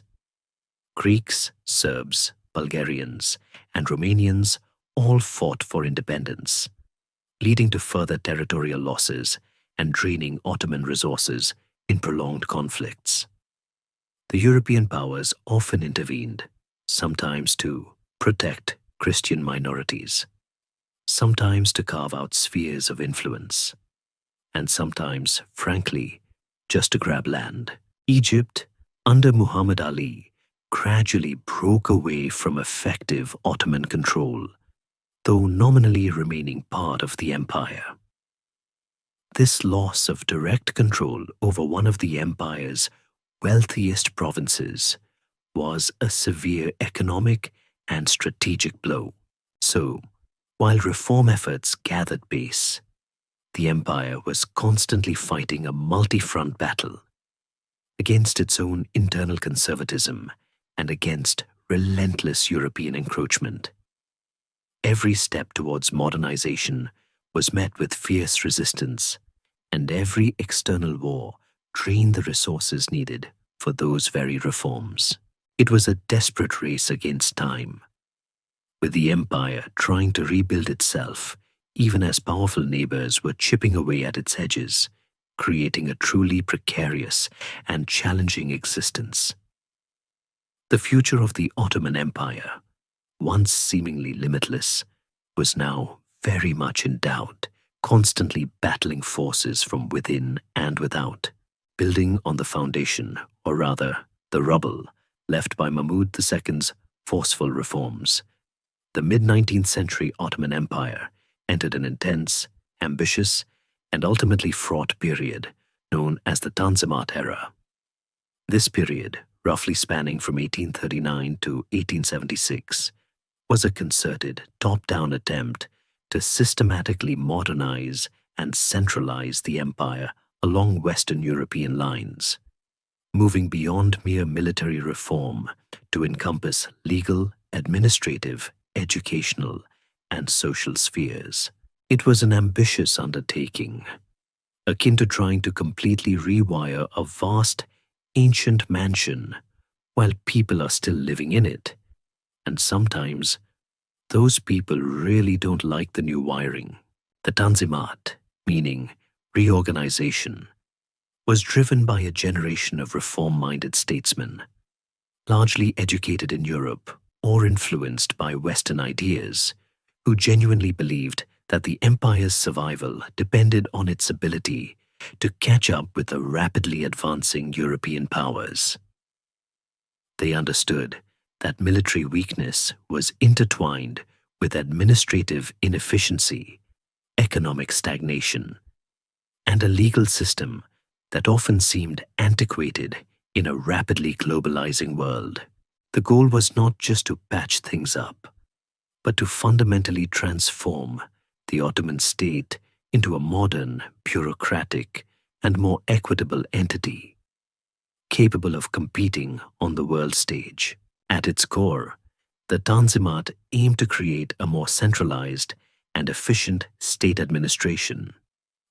This involved establishing new ministries based on European models, streamlining bureaucracy, and sending provincial governors from Istanbul to assert tighter control over distant regions. The old system of various decentralized authorities was slowly, sometimes painfully, replaced by a more direct chain of command from the Sultan's capital. This was an attempt to reduce corruption and increase tax revenues, which were desperately needed to fund the growing military and infrastructure projects. It was like switching from a complicated, ancient ledger system to a brand new, if sometimes glitchy, computer program. Legal reforms were a significant aspect of the Tanzimat. The reformers sought to create a more uniform system of justice, moving away from the patchwork of religious and local laws. New secular courts were established alongside the existing Islamic courts, and new commercial and criminal codes, largely based on French models, were introduced. These reforms aimed to protect the rights of all subjects, regardless of their religion, and to provide a more predictable legal environment for foreign investors and merchants. The Hatu Sharif of Gulhane, 1839, and the Hatu Humayun, 1856, were landmark imperial edicts that guaranteed security of life and property for all subjects, abolished tax farming, and formally extended equality before the law to non-Muslims. This was revolutionary. For the time, though, as always, implementing such sweeping changes across a vast, diverse empire proved challenging. Education also received significant attention. New secular schools were established, from primary schools to military academies and medical colleges, aiming to train a new generation of bureaucrats, officers, and professionals loyal to the state and educated in modern sciences and languages. These schools were designed to compete with the traditional madrasas and to provide the skilled workforce needed for a modern state. There was even a push to educate women, albeit within certain traditional confines, recognizing the broader societal need for progress. Economically, the Tanzimat aimed to integrate the Ottoman Empire more fully into the global capitalist system. Efforts were made to improve infrastructure, including the construction of railways and telegraph lines, to facilitate trade and communication. New financial institutions were established, including the Imperial Ottoman Bank, to manage state finances and attract foreign investment. The hope was that by modernizing the economy, the empire could generate the wealth needed to fund its military and administrative reforms, breaking out of its cycle of debt and decline. However, despite the earnest intentions and often significant achievements, the Tanzimat faced enormous hurdles. Firstly, the reforms were expensive, requiring massive foreign loans that eventually plunged the empire into crippling debt, leading to foreign control over its finances. Secondly, the changes were often resisted by conservative elements within the bureaucracy, the religious establishment, and segments of the population who viewed them as an abandonment of Islamic traditions and an unwelcome imposition of Western values. It was like trying to force everyone to eat kale when they really just wanted baklava. Furthermore, the very concept of Ottomanism, a shared Ottoman identity that transcended religious and ethnic lines, which the Tanzimat promoted to foster unity, largely failed. Instead, the period inadvertently fueled nationalist movements among the empire's diverse populations in the Balkans and among Arabs. By granting equal rights, it paradoxically empowered these groups to demand even greater autonomy or outright independence, seeing themselves as distinct nations rather than loyal Ottoman subjects. The increasing intervention of European powers, often posing as protectors of their respective Christian or national groups within the empire, further exacerbated these centrifugal forces. By the late 1870s, the Tanzimat era effectively ended with a brief experiment in constitutional monarchy under Sultan Abdulhamid II, quickly followed by his authoritarian backlash. While it didn't halt the empire's decline, the Tanzimat left a lasting legacy. It laid the groundwork for many of the institutions and legal frameworks that would later form the basis of the modern Turkish Republic and influenced the development of many Middle Eastern states. Historians still argue whether the Tanzimat was a genuine attempt at salvation or merely a desperate delaying tactic, but its impact on Ottoman and indeed modern regional history is undeniably profound. It showed a desperate yet determined effort to survive in a rapidly changing world, even if the odds were increasingly stacked against them. Despite the ambitious, albeit flawed, efforts of the Tanzimat reforms to revitalize the ailing empire, the Ottoman state found itself sailing into the turbulent waters of the 20th century, facing insurmountable challenges. The late 19th and early 20th centuries saw a rapid acceleration of internal decay and relentless external pressures, culminating in the Young Turk Revolution and the final agonizing collapse of the empire during and after World War I. It was the last desperate act of a once grand play, where the stage was crumbling and the audience was already leaving. The end of the Tanzimat era ushered in the autocratic rule of Sultan Abdul Hamid II, reigned 1876–1909, who, after a brief and ill-fated experiment with a constitution, suspended parliament and ruled as an absolute monarch.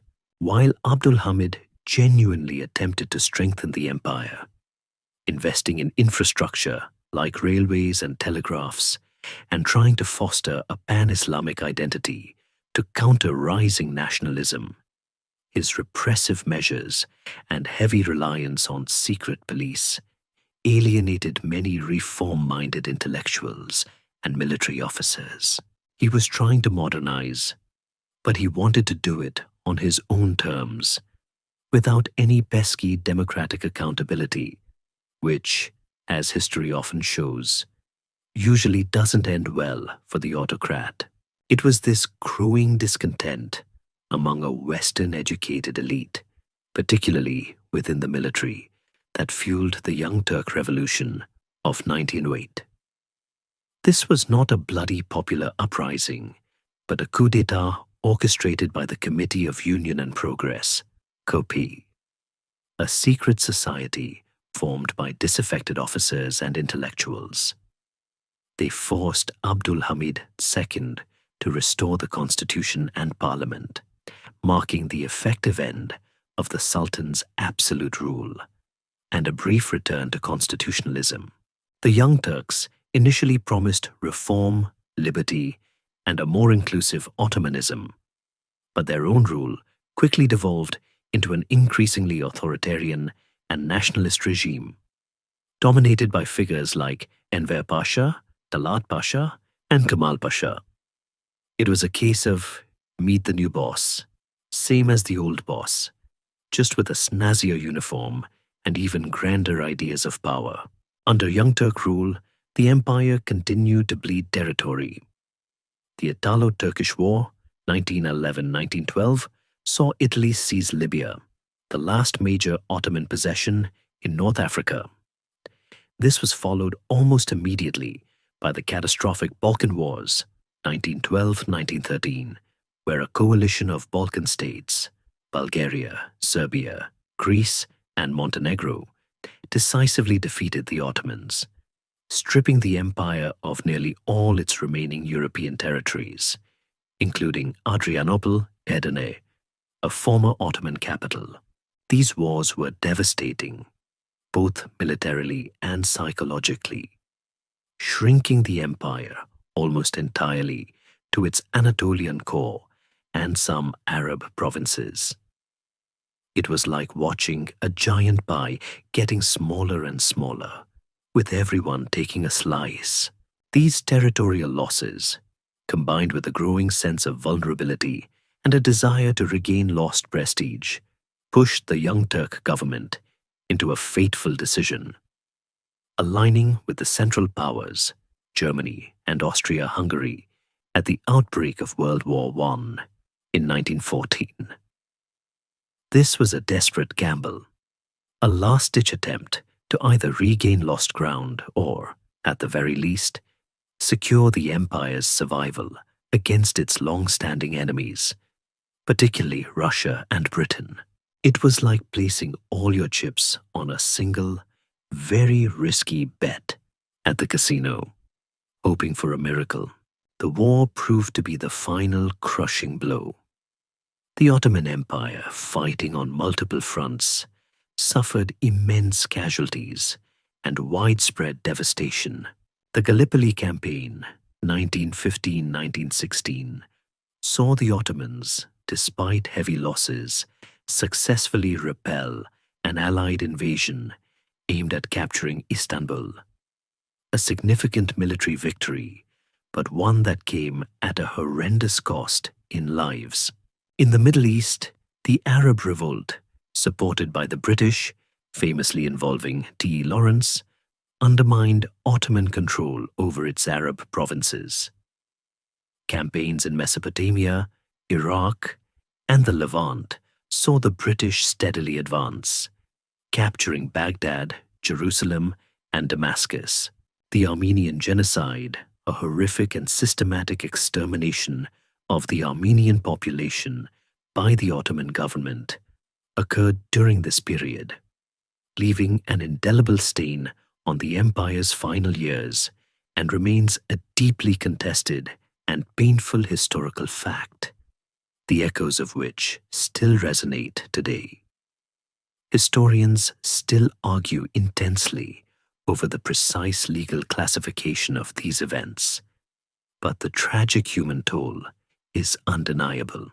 By late 1918, exhausted and defeated, the Ottoman Empire signed the Armistice of Mudros, effectively ending its participation in the war. The terms of the armistice were severe, allowing the Allied powers to occupy key strategic points and effectively dismember the empire. The subsequent Treaty of Sèvres, 1920, though never fully ratified, proposed carving up much of Anatolia and the Arab lands into zones of influence and independent states, leaving only a rump Turkish state.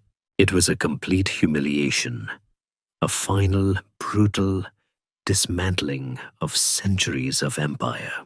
However, from the ashes of the empire, a new nationalist movement emerged in Anatolia, led by the charismatic military officer Mustafa Kemal Atatürk. He rallied Turkish resistance against the Allied occupation and the Treaty of Sèvres, fighting the Turkish War of Independence, 1919-1922. His victories forced the Allies to renegotiate, leading to the Treaty of Lausanne in 1923, which recognized the borders of the modern Turkish Republic. On November 1st, 1922, the Ottoman Sultanate was officially abolished, ending 623 years of continuous Ottoman rule. The Caliphate, the spiritual authority of the Ottoman sultans, was abolished in 1924, and Mustafa Kemal Atatürk embarked on a radical program of secularization and westernization, transforming what remained of the Ottoman heartland into the modern secular Republic of Turkey.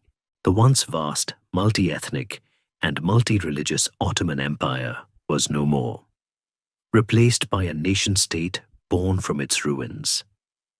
The long, winding journey of the Ottoman Empire, from a small Anatolian beylik to a global superpower and back down to its eventual dissolution, was finally complete. The sun dips below the horizon, painting the sky in hues of deep orange and fading violet, as our journey through the rise and fall of the Ottoman Empire draws to a close. Take a deep breath, letting the day's last light gently kiss your eyelids. Imagine those ancient domes and minarets, once vibrant centers of a bustling, powerful realm, now standing quiet under the same soft twilight. The grand sieges, the whispered intrigues, the clash of civilizations, all settle now into the quiet currents of history, leaving behind only the profound echo of a civilization that shaped so much of our world. It's a reminder that even the mightiest empires, like the grandest stories, eventually find their ending, their chapters closing with a gentle, fading whisper. Let the quiet hum of these ancient tales lull you into a peaceful slumber, knowing that the past, however epic, always finds its tranquil resting place